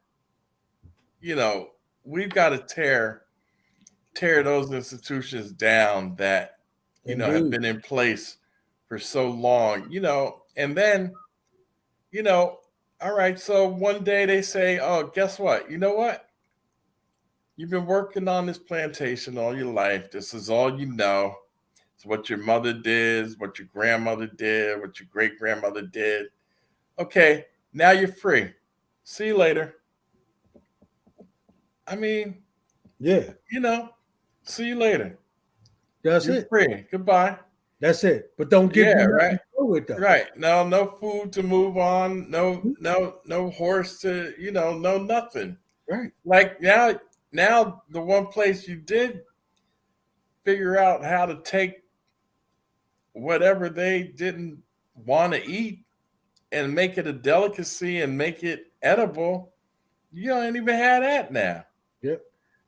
So I mean, I'm not trying to make excuses, but we just gotta, remember the timeline. It's been 100 years, so that's 1/4 of the time that we found ourselves in that position. Mm-hmm. No education, no nothing, just work. That's it. Just work. Sun up to sundown. Yep. Sun up to sundown. Yep. And them have your property, have their way with you any way they please. Yeah. Yeah. Absolutely. Yeah. They've done and think about this. So think about this, Congressman. As I Hey, look, the three of us didn't get this color by mistake. Well, you feel me? Oh, the three of us did not get this color by mistake. Yeah. What we're wearing, what our complexion is. That's right. So, but that speaks to the property thing that you just talked about. Absolutely. Right? People having control to go into our parents when they wanted to. Right. But what I'm saying, have your way. You have your way with, the wife goes to sleep, so you creep on down. Yeah. Man, it's. But here's the thing, though, Congressman. They don't even want that history taught. Absolutely. Right. Oh, yeah. They don't want that taught. Sure, they know how bad it is, man. Come on. So at least they're. You know what? At least they're guilty. You know what? I'll take that. At least they know that they're wrong. They know it. Yeah. So, yeah. But here's the thing, though, Congressman. We didn't have a choice in learning their history. Exactly right. We didn't have a choice. Absolutely. Right. We had to. And here's the thing. Angle on history. You couldn't get out of high school unless you passed history. Yeah. Right. And tell in the state of New Jersey, me about it. They don't want Amistad taught at all. Even though it's the law of the land. Yeah, absolutely. Listen, there's something else y'all got to realize too. There is lawmaking, and then there's implementation. Absolutely. That's true. Absolutely. There are a lot of laws in the book that right. They don't have don't ever get implemented. That's right. That's right. So it's a two-step. But my uncle, man, that brother is driven, man. He is driven. He's going to make this thing happen. And it was a beautiful thing to watch him. It took him 10 years Everybody's to get that done. Talk about your Uncle William Payne, who was the driving force behind the creation of the Amistad Bill that mandates the proper infusion of Afro-American history into all curriculum K through 12 in New Jersey. So for anybody who's not familiar with that, for our listeners. Go ahead, sir. Thank you. No, I appreciate that. And I think it's really the accomplishment. If there's anything, people want to look at that, my family's contributed to society, I really think it's the Amistad legislation, bar none. And it took him 10 years to get that done through the assembly. Mm-hmm. But he was persistent, man. That brother, man, I learned a lot watching him do that. And it was an amazing experience. And something I We cherish and need really some relish. fresh voices in the Assembly and the Senate like you. I'm gonna make it plain. All right. Absolutely. And We got some real bills that need to be passed right now. Folks are being punky as hell. Hey, listen, and listen, and everybody that should have been down with it weren't either. You know, he had to convince some of the Black Caucus. That's what I'm saying. You know. You know. Make it plain. Make it plain. And how old is Brother Payne now? How old is he? God bless him. That man is 90 years old, and he's 90. Oh he's my 90 God. years old, and he goes to work every day at the county for Joe D. It's amazing. That is incredible. And he's marched with us within the last year. Sir? He has marched with us within the last year. Absolutely. Absolutely. I took some pictures of him out there with y'all, man. Yeah. Hey, Zaid, he gets on me every once in a while. He says, he's like, oh, I didn't see you out there. I don't know what you're doing. I'm not saying anything, but I haven't seen you. Like, oh God, Lord. I think that's part of what's keeping him going, man. Oh yeah, no. Man. He's not done. He's not done. He's got some things he needs to finish. Trying to get him to write a book, though, has been a challenge. You know, I've been on him since my father passed, who I was upset, never really laid, ink and pen down. And so I really had been on my uncle to do that over the last 10 years, and so he's finally starting to say, maybe I'll write a book. So every time he says it now, like, I've been thinking I might write a book. I do this with him wherever we are, like, and he just cracks up. He's like, all right. With some of us, we need to sit them down and have somebody. This is the thinking, Alex Haley Malcolm, for example, somebody who can record they're telling their stories, and then repackaging that and then doing the narration that way, because everybody doesn't sit down with pen the way some of us do. But we are all storytellers. Those of us who are change makers are storytellers. Absolutely. And he's a great storyteller, man. That's one of our main weapons. He has the gift. And it's just I think he's getting close to doing it. So did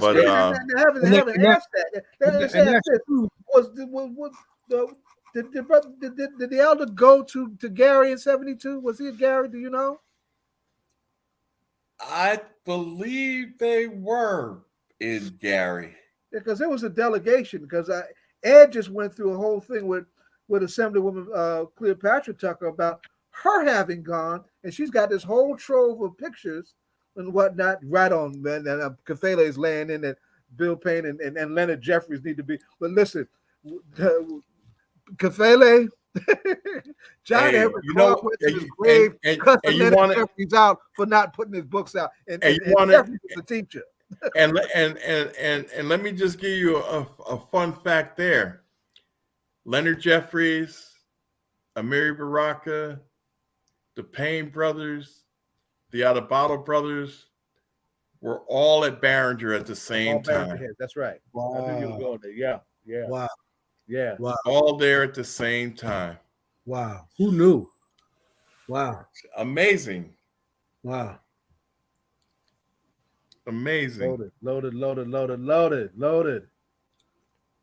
So a lot of came out of those several years at Barringer, and there's some other people too that offhand I can't remember. I remember Jerome Greco, who was a freeholder and in politics. He was there at the same time. So I mean, those classes over that period of time were just amazing. Really an interesting time at Barringer High School. But what's interesting is, man, is we really don't appreciate these cats that are still here. You were right when you talk about, your uncle, once he starts talking, because I remember when he came up to the studio, man, and I kept saying, man, we need to have a recorder going with this guy. The way he was talking about the 60s, the way he was talking about Dr. King. I was like, man, why don't we put a damn recorder going? Maybe what I'll do next month for the beginning of the year is I'll bring him on the show with me. It would be good to do that for Black History, man. And let y'all have Adam, Yeah. And let him just go, man. And we would finally have a recording of him, man. Yeah, right. With him talking about something, man, we can get into. That would I think we should do that, Congressman. We should hold you to that, man. Yeah, no, definitely. I'll keep that in mind. Yeah, man. I'll definitely dance to that drum. Yeah, we've got a really great tape. When I was on the city council, the brother that does the video taping it all, the technology for the city council, he kept asking me, like, could we sit down, my father, my uncle, myself, and we finally did it. And it was an incredible experience. And, I need to get hold of that piece of tape too, because it was a wonderful, wonderful experience. And, God rest him, he didn't live much longer after that. So that's a piece of history that, I'd like to hold on to and have, just for reminiscing purposes, but, educational purposes as well, Do you know where that tape is? Yeah, I could probably get it from the city, from City Hall. Raymond. Yeah, Raymond. Yeah. So, I'll definitely try to do that too. But so next month I'll see if my uncle has time to come on with us. That'd be great. And that would be incredible. Yes. Yeah, and we all can get at him. You know what I mean? Yep, Let's absolutely. See if we get some questions in, and that's almost the same thing I say about you sometimes, Congressman. Remember when I was saying, when you were sharing that history about being on the council and Cory Booker was there, how if Dude listened to you or listen, I mean, he's following in your footsteps. If he listened to some of what you're saying, and how you shared that, when you were saying you understood the power of being the president of the council and all of that, you understood all of that. And how those lessons came. See, this is what I'm saying. You still alive. Bill Payne is still alive, right? And we see, I think we're old enough to understand what the value of that is. Right? Yeah, absolutely. We've got to now begin to say, you know what, we need to put that recording down and let's get this man to talking. Yeah, so absolutely, happen, man. So next month, I promise to bring him on with me. All right, sounds good. Well, having said that, this is our first session with you since the epic 2022 November elections. Yes, sir. That's we got to take the dive. We got to, congratulations on being reelected. Hey, Democrats stayed strong, brother. Where's that 30-seat wipeout, man? Yeah. And Congressman Payne, it's always funny, right? When Kim and I go in to vote for you, right? When we go in and say, I'm voting for, it feels like I'm voting for myself, because I'm like, I'm voting for Congressman, I'm voting for me. You know what I mean? Yeah. That's some weird stuff, man. Yeah. I was really fortunate. I kept my sample ballots of me, my father, and Barack Obama on the same line. Wow. And I think I'm going to try to have that laminated and framed, Wow. It's quite an honor. And, now my son, Jack, is district leader in the same district that my father and I were district leaders in. So, wow. The legacy continues. So, it's been a great thing. See, when you go to Congress, you can't be a member of the county committee. You can't serve on that level. So when my father went to Congress, I became the district leader there. And when I left Congress, another brother was in there, but now he moved. So now my son Jack is the district leader there. Wow. It's funny, man. I remember when Jack was a teenager, man. Yeah, I know. You talk about a district. I'm like, this little guy's not a district leader. Grown man. I'm trying to finally get my kids to pay to come to one of my fundraisers. I kind of dropped a hint on them the other day, like, not for nothing, but all of y'all are working, Right. and Right. that gravy train's been running a long time, time to, kick in a little. So they're all like, oh, huh, what? I was like, yeah. So, but yeah, they're God bless them. They're all doing well, and I'm really been blessed in that respect. They're all doing. I'm blessed, man. I'm blessed. I'm blessed. Well, listen, man. I'm glad that I've seen both of them grow up, man. You know what I mean? Coming to the studio, and now that they grown and following in your footsteps. But Congressman, we got to get into some the past, man. Yeah. I got to say big up to Nancy Pelosi, right? I wish there was more people in Congress that was willing to pass the torch, right? The way that she did in terms of, being willing to recognize that it was time for some fresh blood. It was time for some younger people to take the torch. And I think that's what you all are there for, man. I think these 80-year-olds, it's about time for them to say, yo, you know what? It's time for y'all to take the reins, man. That's right. That's right. And I think that but the problem is they're not like old and feeble. Nancy Pelosi, I couldn't keep up with her schedule, to be honest. With the challenges I have, I couldn't do what she does in a day. It's amazing. And she's like 82. Yeah. Yeah. And in high heels all day. She don't put no flat shoes on. She walks around in those high heels everywhere, every day. And I just look at her. She's amazing.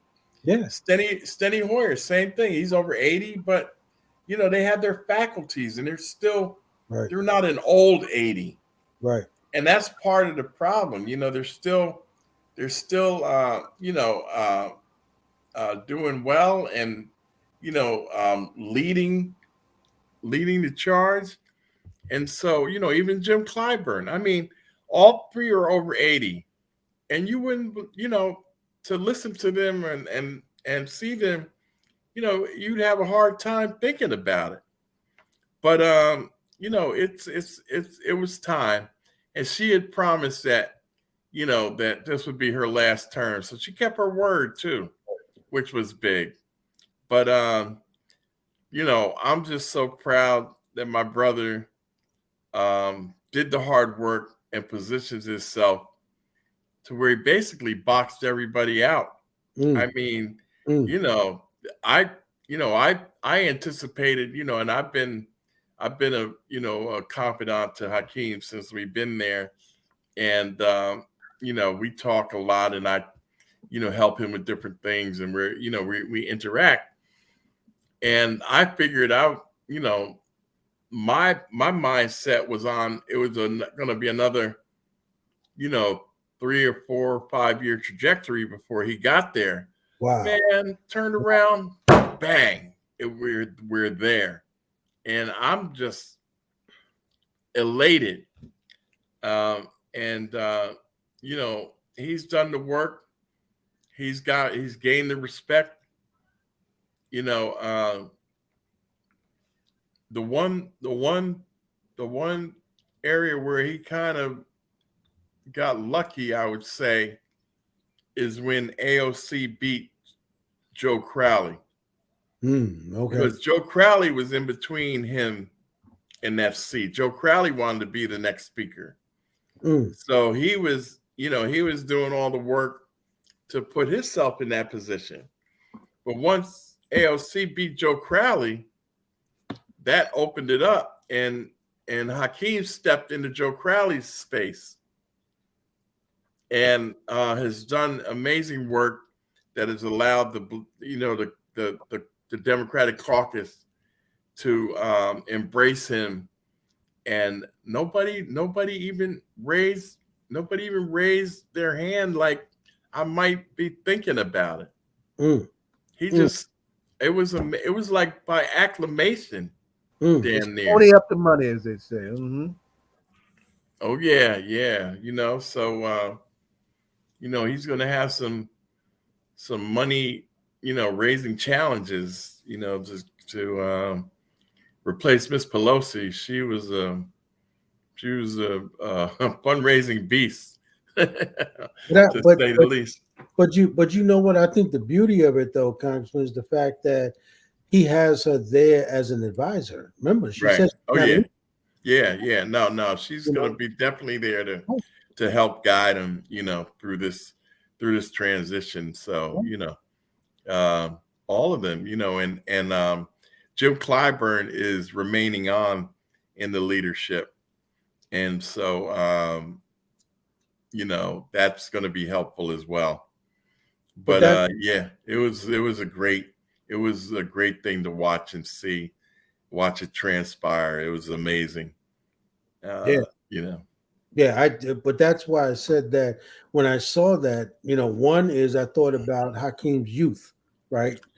And saying that, he has the youth and with Nancy still there, if she puts in an investment and to giving him some of that wisdom and experience she has, I mean, he can be a very powerful speaker. Absolutely. And then think about it. He's not somebody who doesn't come from a conscious family. Right. Absolutely. Right. So he's been paying attention. He's been watching her, he's been watching. So he's in a great situation. Yeah. And he knows what time it is in America. Right. Absolutely.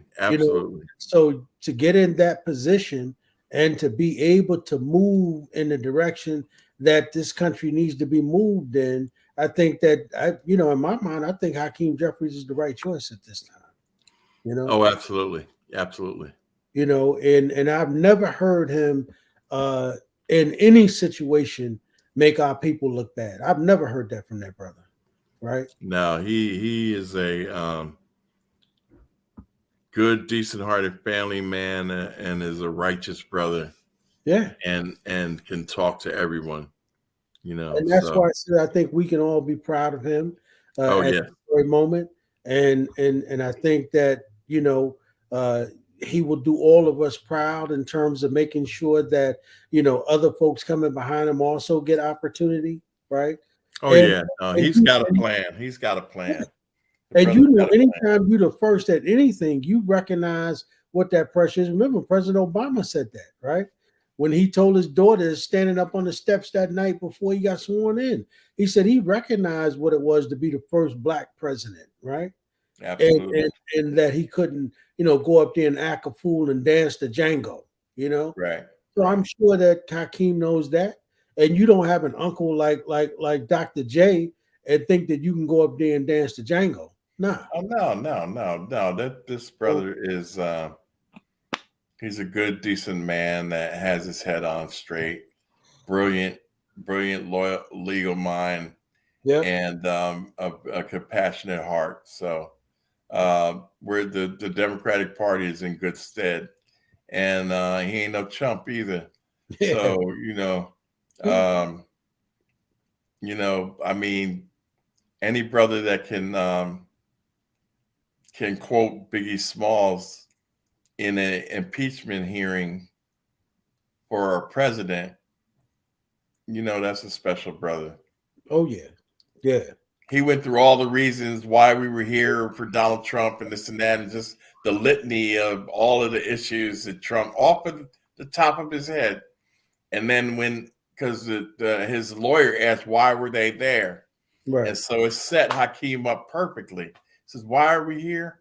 He says, well, let me tell you, I don't know, I forget the lawyer's name. And he goes through the litany of issues that, have brought us to this point to impeach him. And then when he finished, he said, now, if you didn't know, Now you know. And I mean, we just all fell out. We just Right. like blew up. Right. And, Right. it was what a great time. And he's done that on several occasions. We had the hip hop caucus, which consists of myself, Hakeem, and Andre Carson from Indiana. And so we're the hip hop caucus. They're all different caucuses in the Congress, and so we're the hip hop caucus. So that's been our our domain, and we try to stay true to it. So You're not the house music caucus? no, we're the hip hop. We're the hip hop caucus. Although we do like house music all night long. Congressman, Hello, Miss. hey, Congressman Jeffrey's dad used to come down to Source of Knowledge and tell stories to get Congressman Jeffrey's father together and your Uncle Bill together. You will be hearing stories of, wow, some stories of, like, somebody should be jotting this down because you don't want to lose the history that they have amongst themselves. Right. And so I was trying to talk to Ed about that. Did they all of them grow up in the North Ward, or? I'm not sure. I really don't know where Leonard Jeffries grew up, but I know he must have, because he lived in he went to Barringer, Right. as Amiri Baraka did. Mhm. So I guess they would have had to been in the North Ward, Right. somewhere. So, but I don't know exactly. I'll ask Hakeem, where they grew up, and I'll find out. Yeah, because his father would be like, them Payne boys, them Jeffrey boys. And that's how, the two brothers, and it'd be your father, your Uncle Bill, and then Hakeem's dad, and his brother, and I guess his brother, and they were all, in the same age, just doing Right. some of the organizing and things, and just to see, And where you guys are now. And Daryl Jeffries' father, the president of Maplewood South NAACP is a Jeffries too, out of that clan. Right. So there were a multitude of brothers, Jeffrey brothers, there. So it's really amazing. Y'all have to get that book together, because this is 2 generations of just doing the work. And thank you so much. But so now, all the work that y'all did that was sitting on the desk, do you think now some of that work will get passed? Well, we're going to try to do as much as we can. Okay. We're going to try to do as much as we can before we, turn over the reins to the loyal opposition. So, we're doing what we can. But, to be honest, we've done a lot in 2 years. I mean, just really think about what we've been able to accomplish, and to our dismay, I couldn't even talk about all the things that we've accomplished, during our campaign. There's just so many that, the list is long. And so we're going to have to continue to remind people what we did when we were in leadership and how their lives are better. I mean, the president signed, climate control legislation. I mean, we did the PPP, which, a lot of us didn't benefit from. I mean, the COVID vaccine, getting everybody vaccinated for free.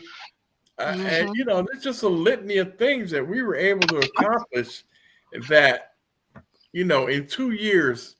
And even Newt Gingrich today said that Biden is cleaning our clock. He's effective and he's getting things done, and he's cleaning our clock on the GOP side. Right. I mean, you know, for Newt Gingrich to even admit that, Right. you know, says a lot. So, you know, there were some people concerned about Biden and where he was. And he's been demonstrating great leadership, has really got this country in a position. I mean, unemployment is 3.7%.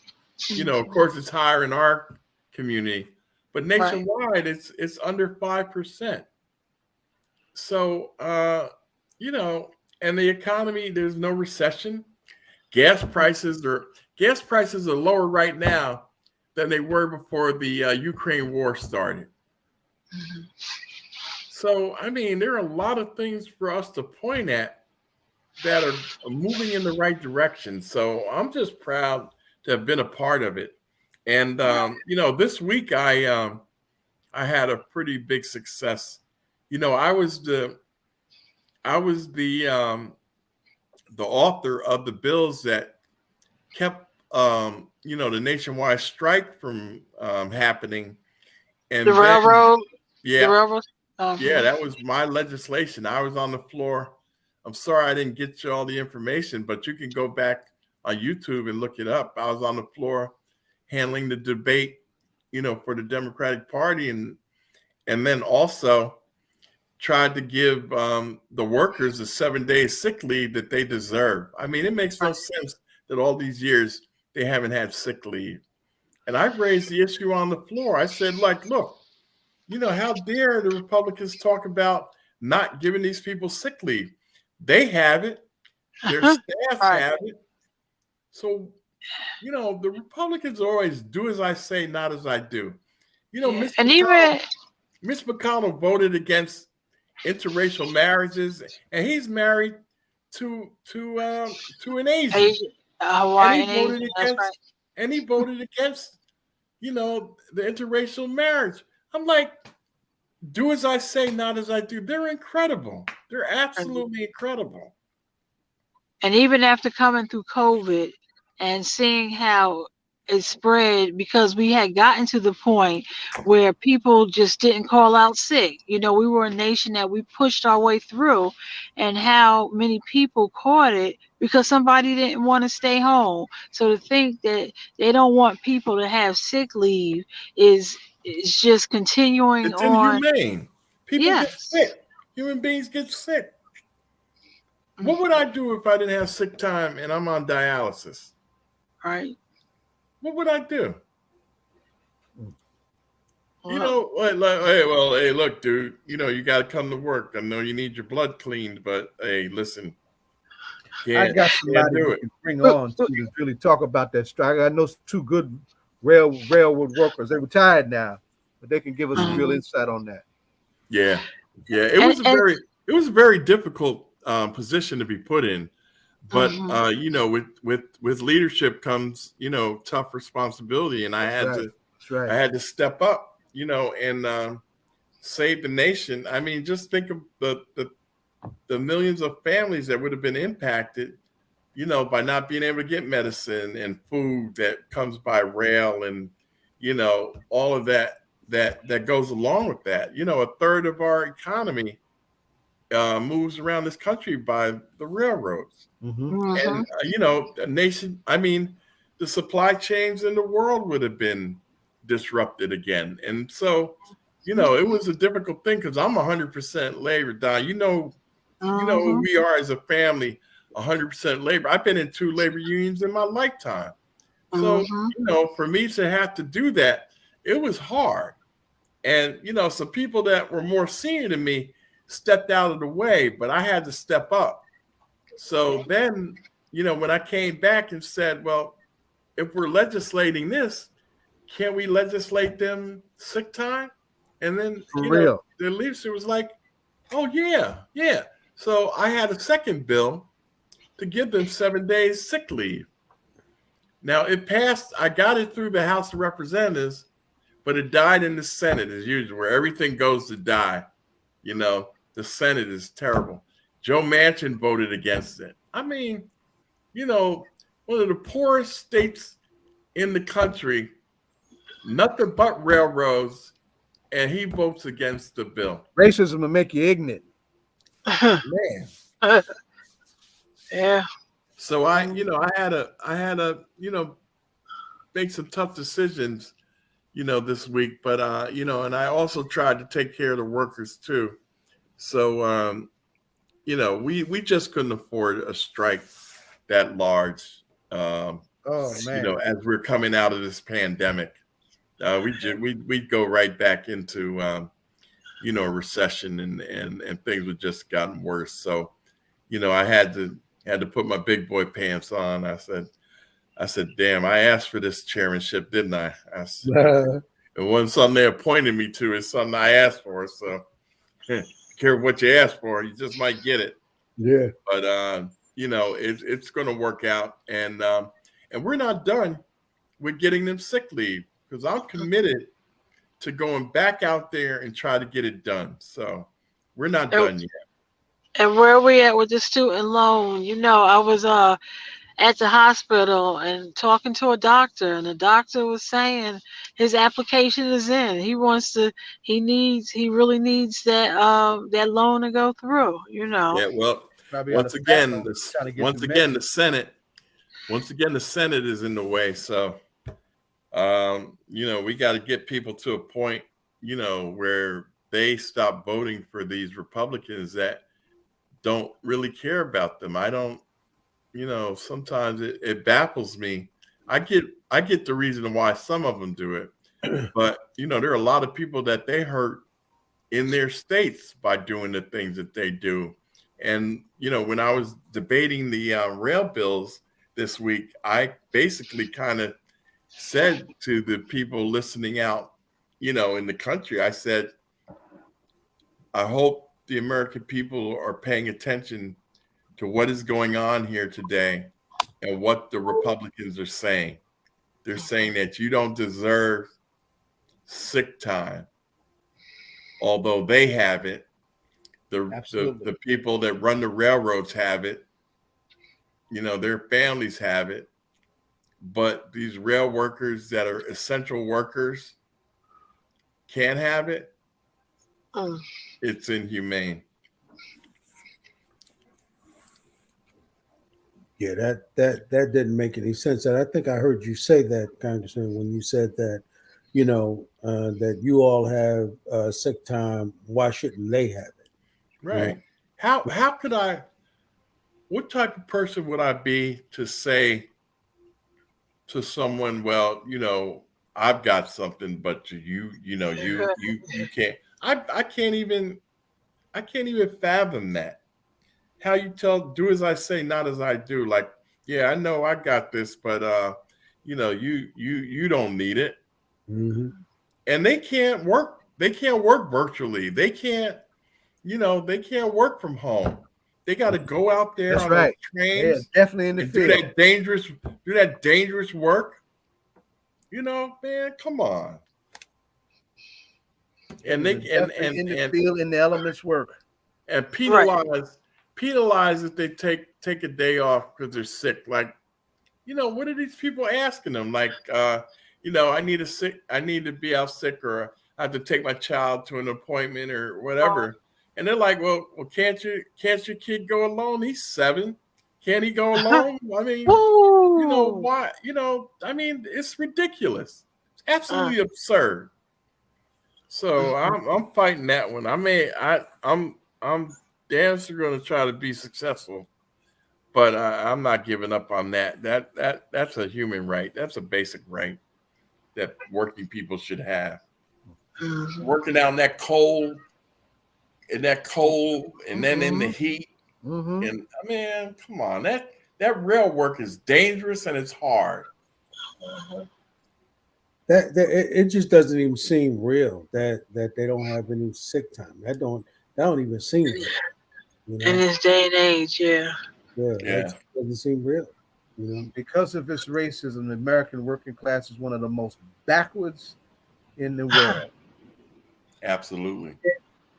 I Absolutely. can I can remember when I used to work for the union that represented the professors at CUNY, and we were out in the streets interviewing uh, people about, how did they feel? This is when the $15 wage campaign was going on, and we had a exchange student from Norway, and we asked him, was he in support of it? And he said he was here as an international student, and he said, but one thing I don't understand, uh, how you could possibly be questioning $15 an hour, and you can't afford to live in New York with $15 an hour. Where I live, we do a living wage, Right. not a minimum wage. And he said, I just so understand how people expect people to live in New York City on $15 an hour. So it's a great interview. And Yeah. we haven't heard that term, minimum wage. No, we need to be talking living wages. We need to be talking conditions where people, are healthy to come to work and not have to come in and make everybody else sick. It's just and I think the productivity, probably more at the beginning when people started going back to work, because somebody would come back to work, somebody would get COVID. Now the whole office got to go out and quarantine and things like that. When people are really scared to stay home because they need their jobs. yeah. Right. Yeah. Yeah. No, it's true. And you know, it's really sad. It's really sad. What are you looking forward to in January when there is a change? What are some of the Nothing. goals? You don't think? You don't No, think? we're gonna have to Go ahead. see what they come out with. And Oh. when you're in the minority, you don't get to really, choose what happens. They run the show. So, we have to respond to, we have to react to what they what they do. So Right. we'll So we have to go back to the people. Yeah. we definitely be trying to push certain issues and hoping that the Senate can do some things. Right. But basically it's kind of a wait and see. And that's They're what I not was going to asking. do anything. They don't govern. They don't like government. They don't govern. So they try to do as little as possible. Right. And that's what I was asking in the beginning. Is there any are there any piece of legislation that y'all had passed that is sitting on the Senate desk, that will it die, or could it possibly get passed It when dies. we have to, it dies? It all It has to dies. start. It has to start all Start over. all over. Wow. Yeah. Gee. 400. We've got over 400 bills over there that we've passed that they have not acted on. 400 pieces of legislation is sitting on Mitch McConnell's desk. Whew. Well, no, actually, we're in the majority. So, we've been able to move some things, but the Senate has this rule where they came up with this crazy years ago, where you need 60 votes to pass it. Supermajority. Yeah, Right. supermajority. Yeah, so that really curtails a lot of what we're able to get done, But over the last 2 years, we've had the vice president last year, so we've had the vice president come in where she can to break the tie on different issues. So luckily, we had that. Congressman, I believe did you just lose one of your colleagues? Did I hear on the news one of your colleagues passed, or was that in the Senate? Yeah, no, it was one of my colleagues, really good brother, friend of mine, one of my partners in Congress, Donald McKeechin from Richmond, Virginia. And, Okay. there were 4 of us in the Democratic caucus, and we called ourselves the Donalds. And he was part of that group. And we're really, really, really sad that he's gone that way. He was my dialysis buddy too. He was in the same boat I was, and was on dialysis, and actually succumbed to the same thing my father did, colorectal cancer. And he had been fighting for a couple years, thought he had turned the corner, and basically passed in his sleep. He had his whole staff in Richmond for a staff retreat going into the next Congress. He had just won. Some of us were talking about maybe running for Senate. And so he had his staff retreat down there. They met in the morning, and he said, I'm going to go home and lay down, because, he was really still struggling. So he was tired a lot. So he was going home to lay down, and they would meet for dinner. Well, he was at home. His wife was at home. She thought he was asleep. And, the staff showed up to get him for dinner. And when Mrs. McKeechin went in there, he was gone. Mm. So, And he was only 61 years old, right? Yep. Yeah. Yeah. That colorectal cancer, men and women, that colorectal cancer, got to get those checkups, got to get those colonoscopies. Yep. Absolutely, man. Yeah. Zay, you good? Mm-hmm. You got yours? Yeah. I got mine. Oh yeah. Ed? In fact, Yeah. listen, I had one when I was 46. Okay. Mine good. was so good. He said, "Don't come back for 15 years." Get out of here. Mm-hmm. Because I When was cleansed. that? We cleansed. When was that? Oh God, when was I 46? 15 years ago. Wait, ding It's dong. time for another one. Yeah. Ding. Rhino. How old are you? What's up? What's that? How old are you? Huh? 52? All right, you got to go, 5'2". brother. You Yeah. got to go. Got to get that colonoscopy. Yeah. I'm trying to get my prostate together right now. That's what I'm trying to do. Yeah. That's a whole other pivot.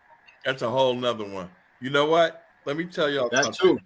When my father died, I had a colonoscopy, and he didn't have a colonoscopy, which is why he died.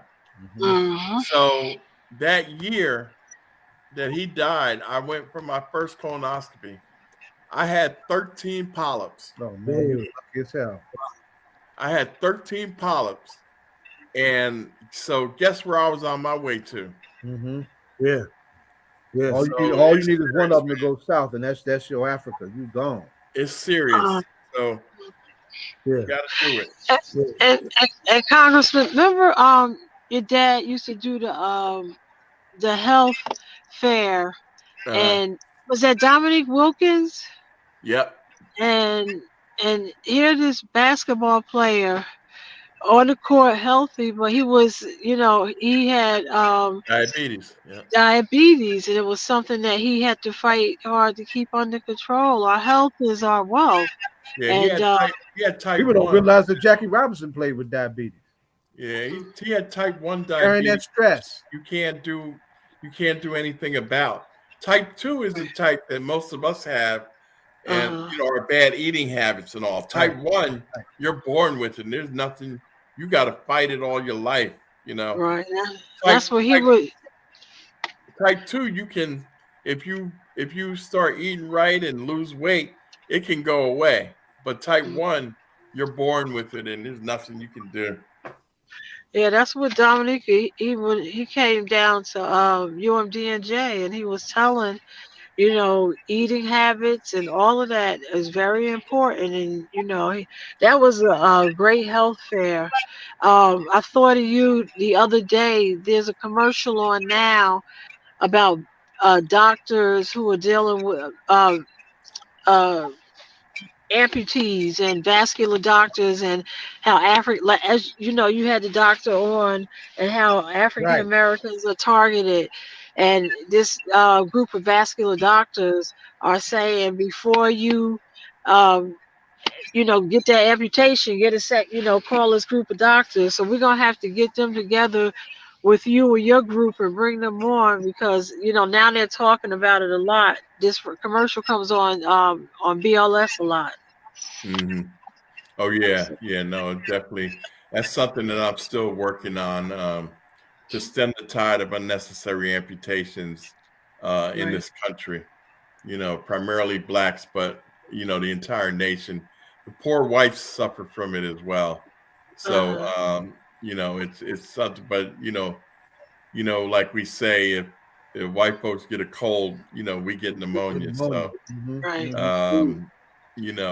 it's definitely pervasive in our community. So that's something that I've pledged myself to dedicate, a lot of my time and work on trying to stem the tide of unnecessary amputations in this country. So Congressman, let's since Rhino's on with us now, let's talk about that shirt you got on. Oh yeah. I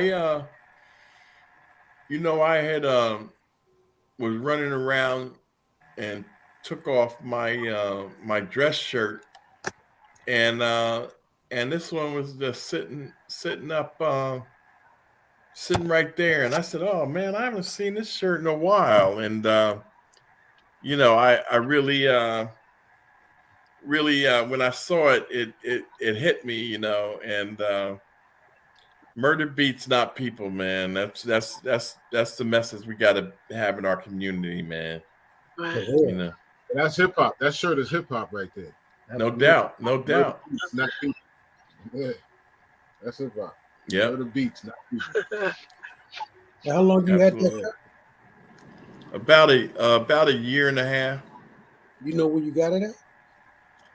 Yeah, I got it offline. I got it off of like a website. Yeah, I need to get one of those, man, because that's definitely what we need. Because there was a young boy that was just killed in the Bronx. They said, Rhino, over what is that music? Drill music? It was some sort of drill song or something. And and they going back trying to look online to see who posted something recently, but they were killed over a drill song, Congressman. Yeah, I don't. I've kind of heard of that, but I don't really know the whole concept behind it yet. But I've heard about it and the negativity that comes along with it. That's unfortunate.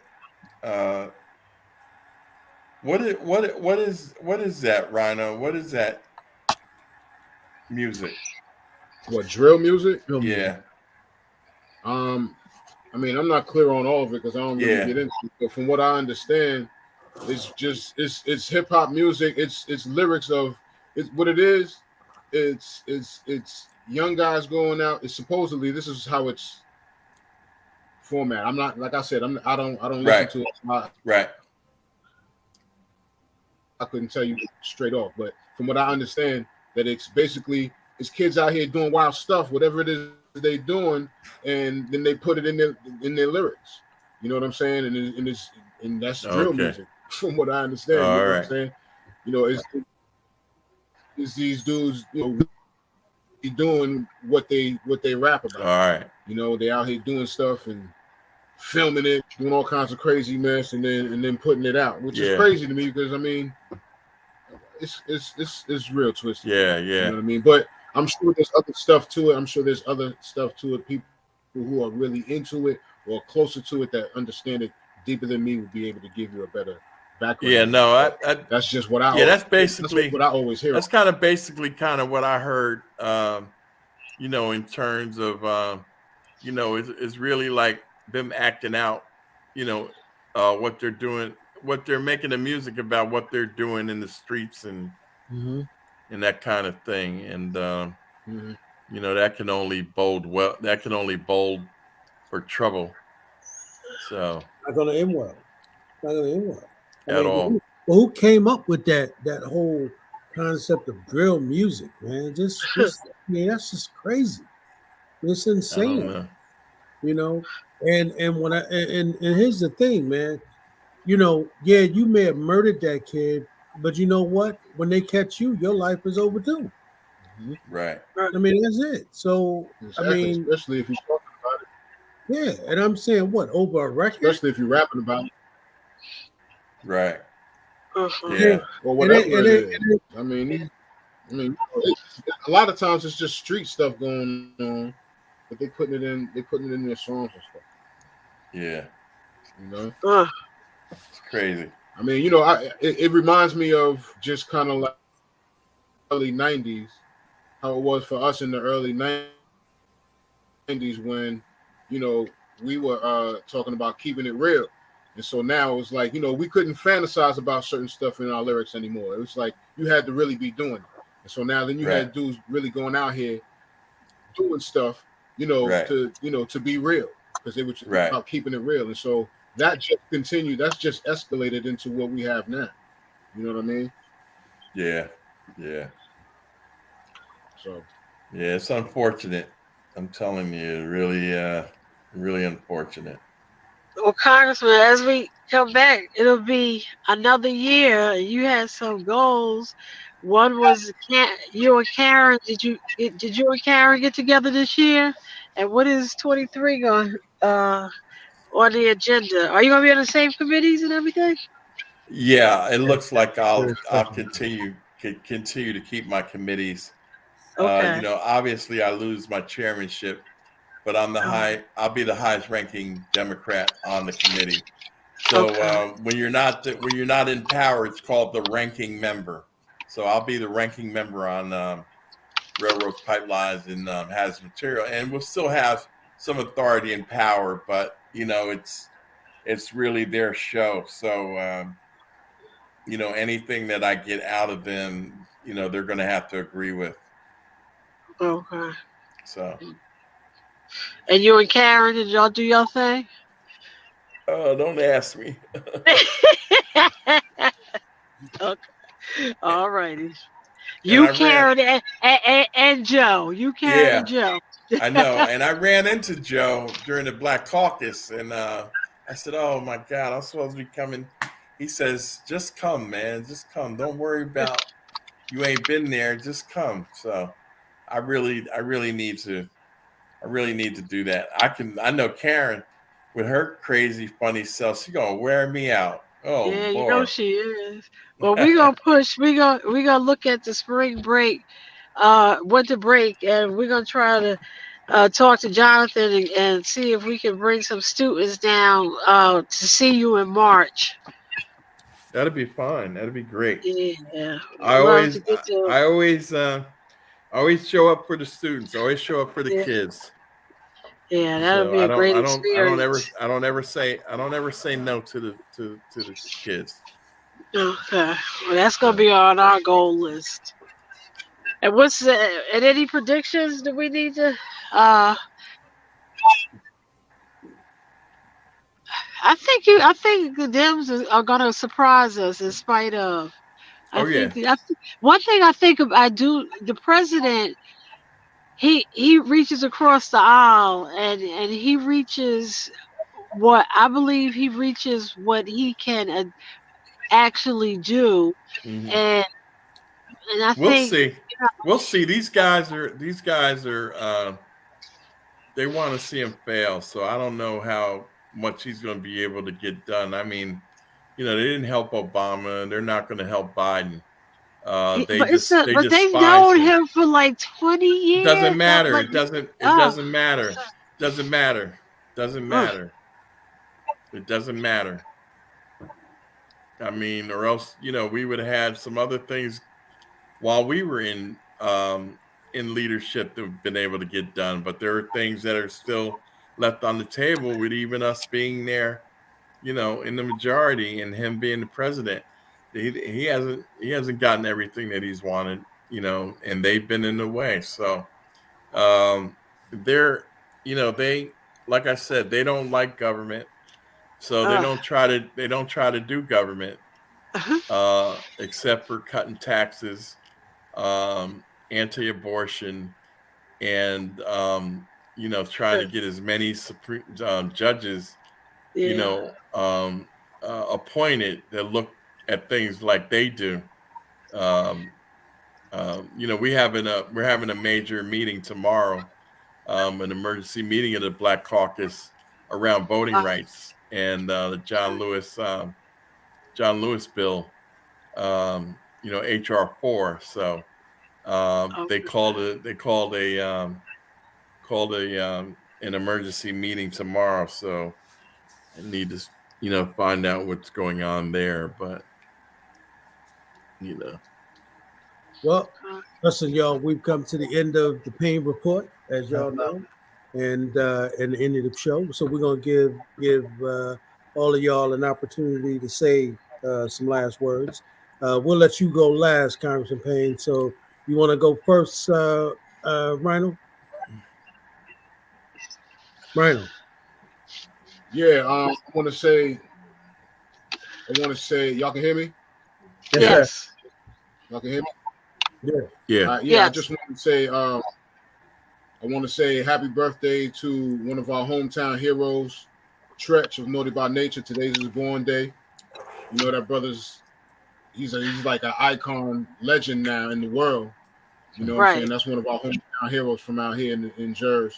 So I want to say happy born to Tretch.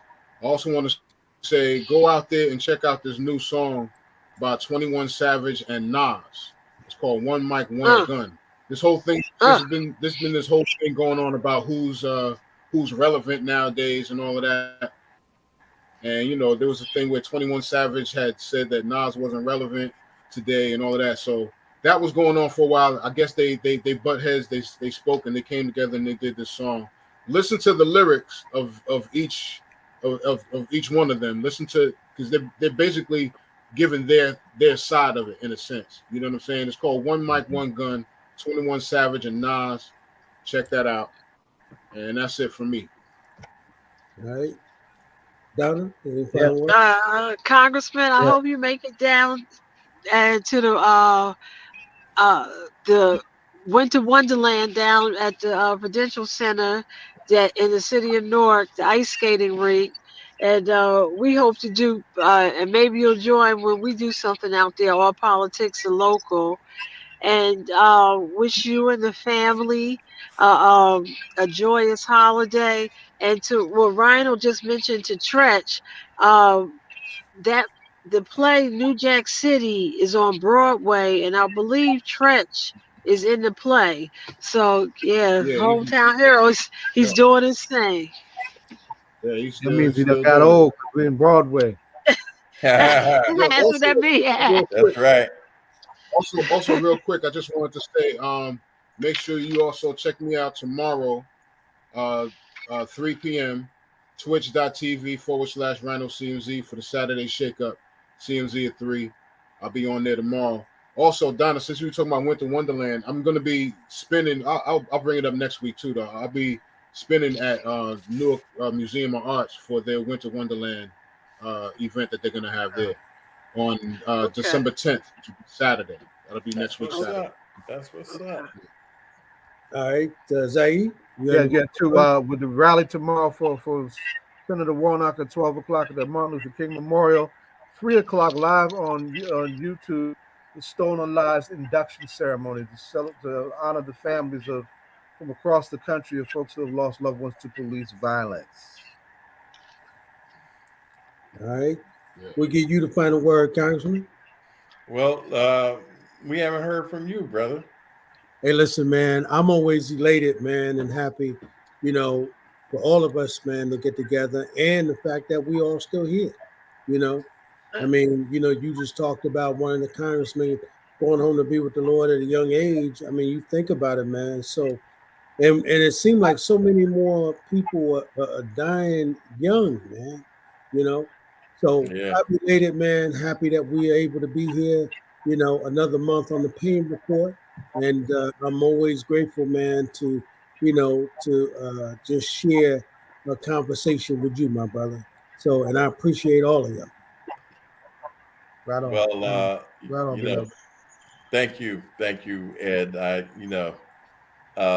First, let me thank All Politics, our local, for giving me a platform and an opportunity for the constituents and the people to hear what I really might be thinking about, what I'm doing in Congress, and my take on the world. So thank you for that.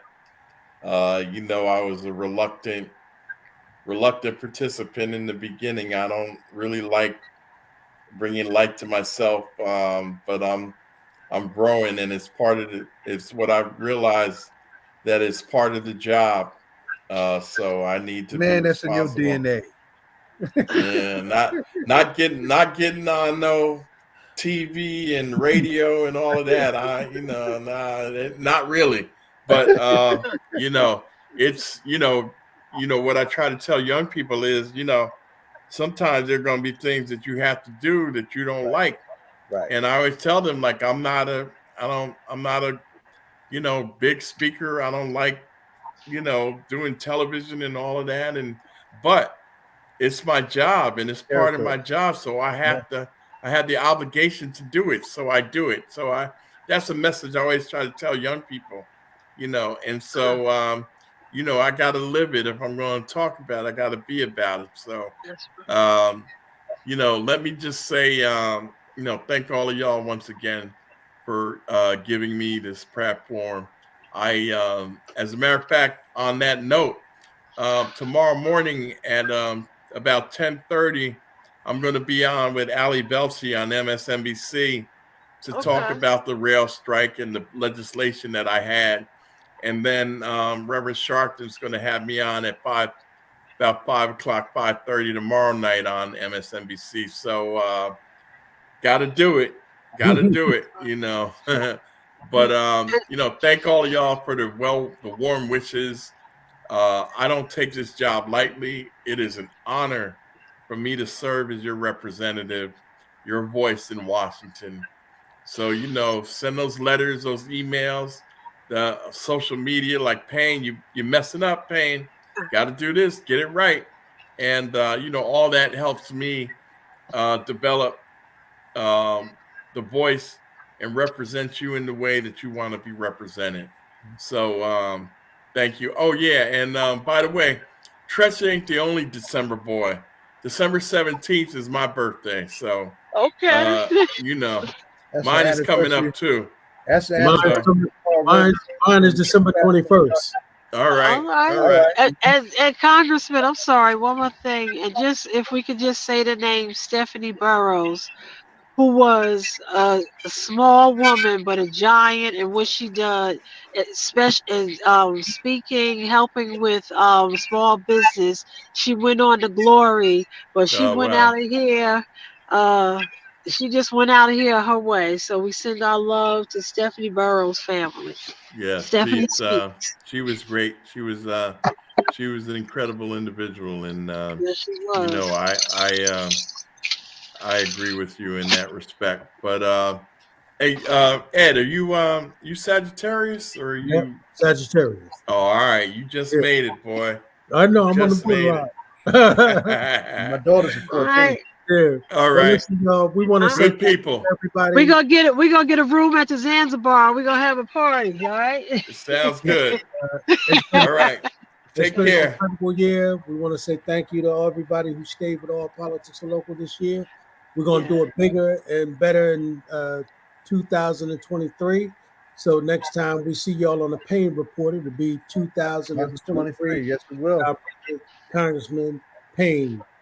And Thank Miss Ridgway. Thank you, Miss Ridgway. That's it. Yes. Happy Happy Kwanzaa. holidays. Happy holidays. Kwanzaa coming. So we'll see y'all in 23. God bless. Peace. Peace. And you don't stop. Stop.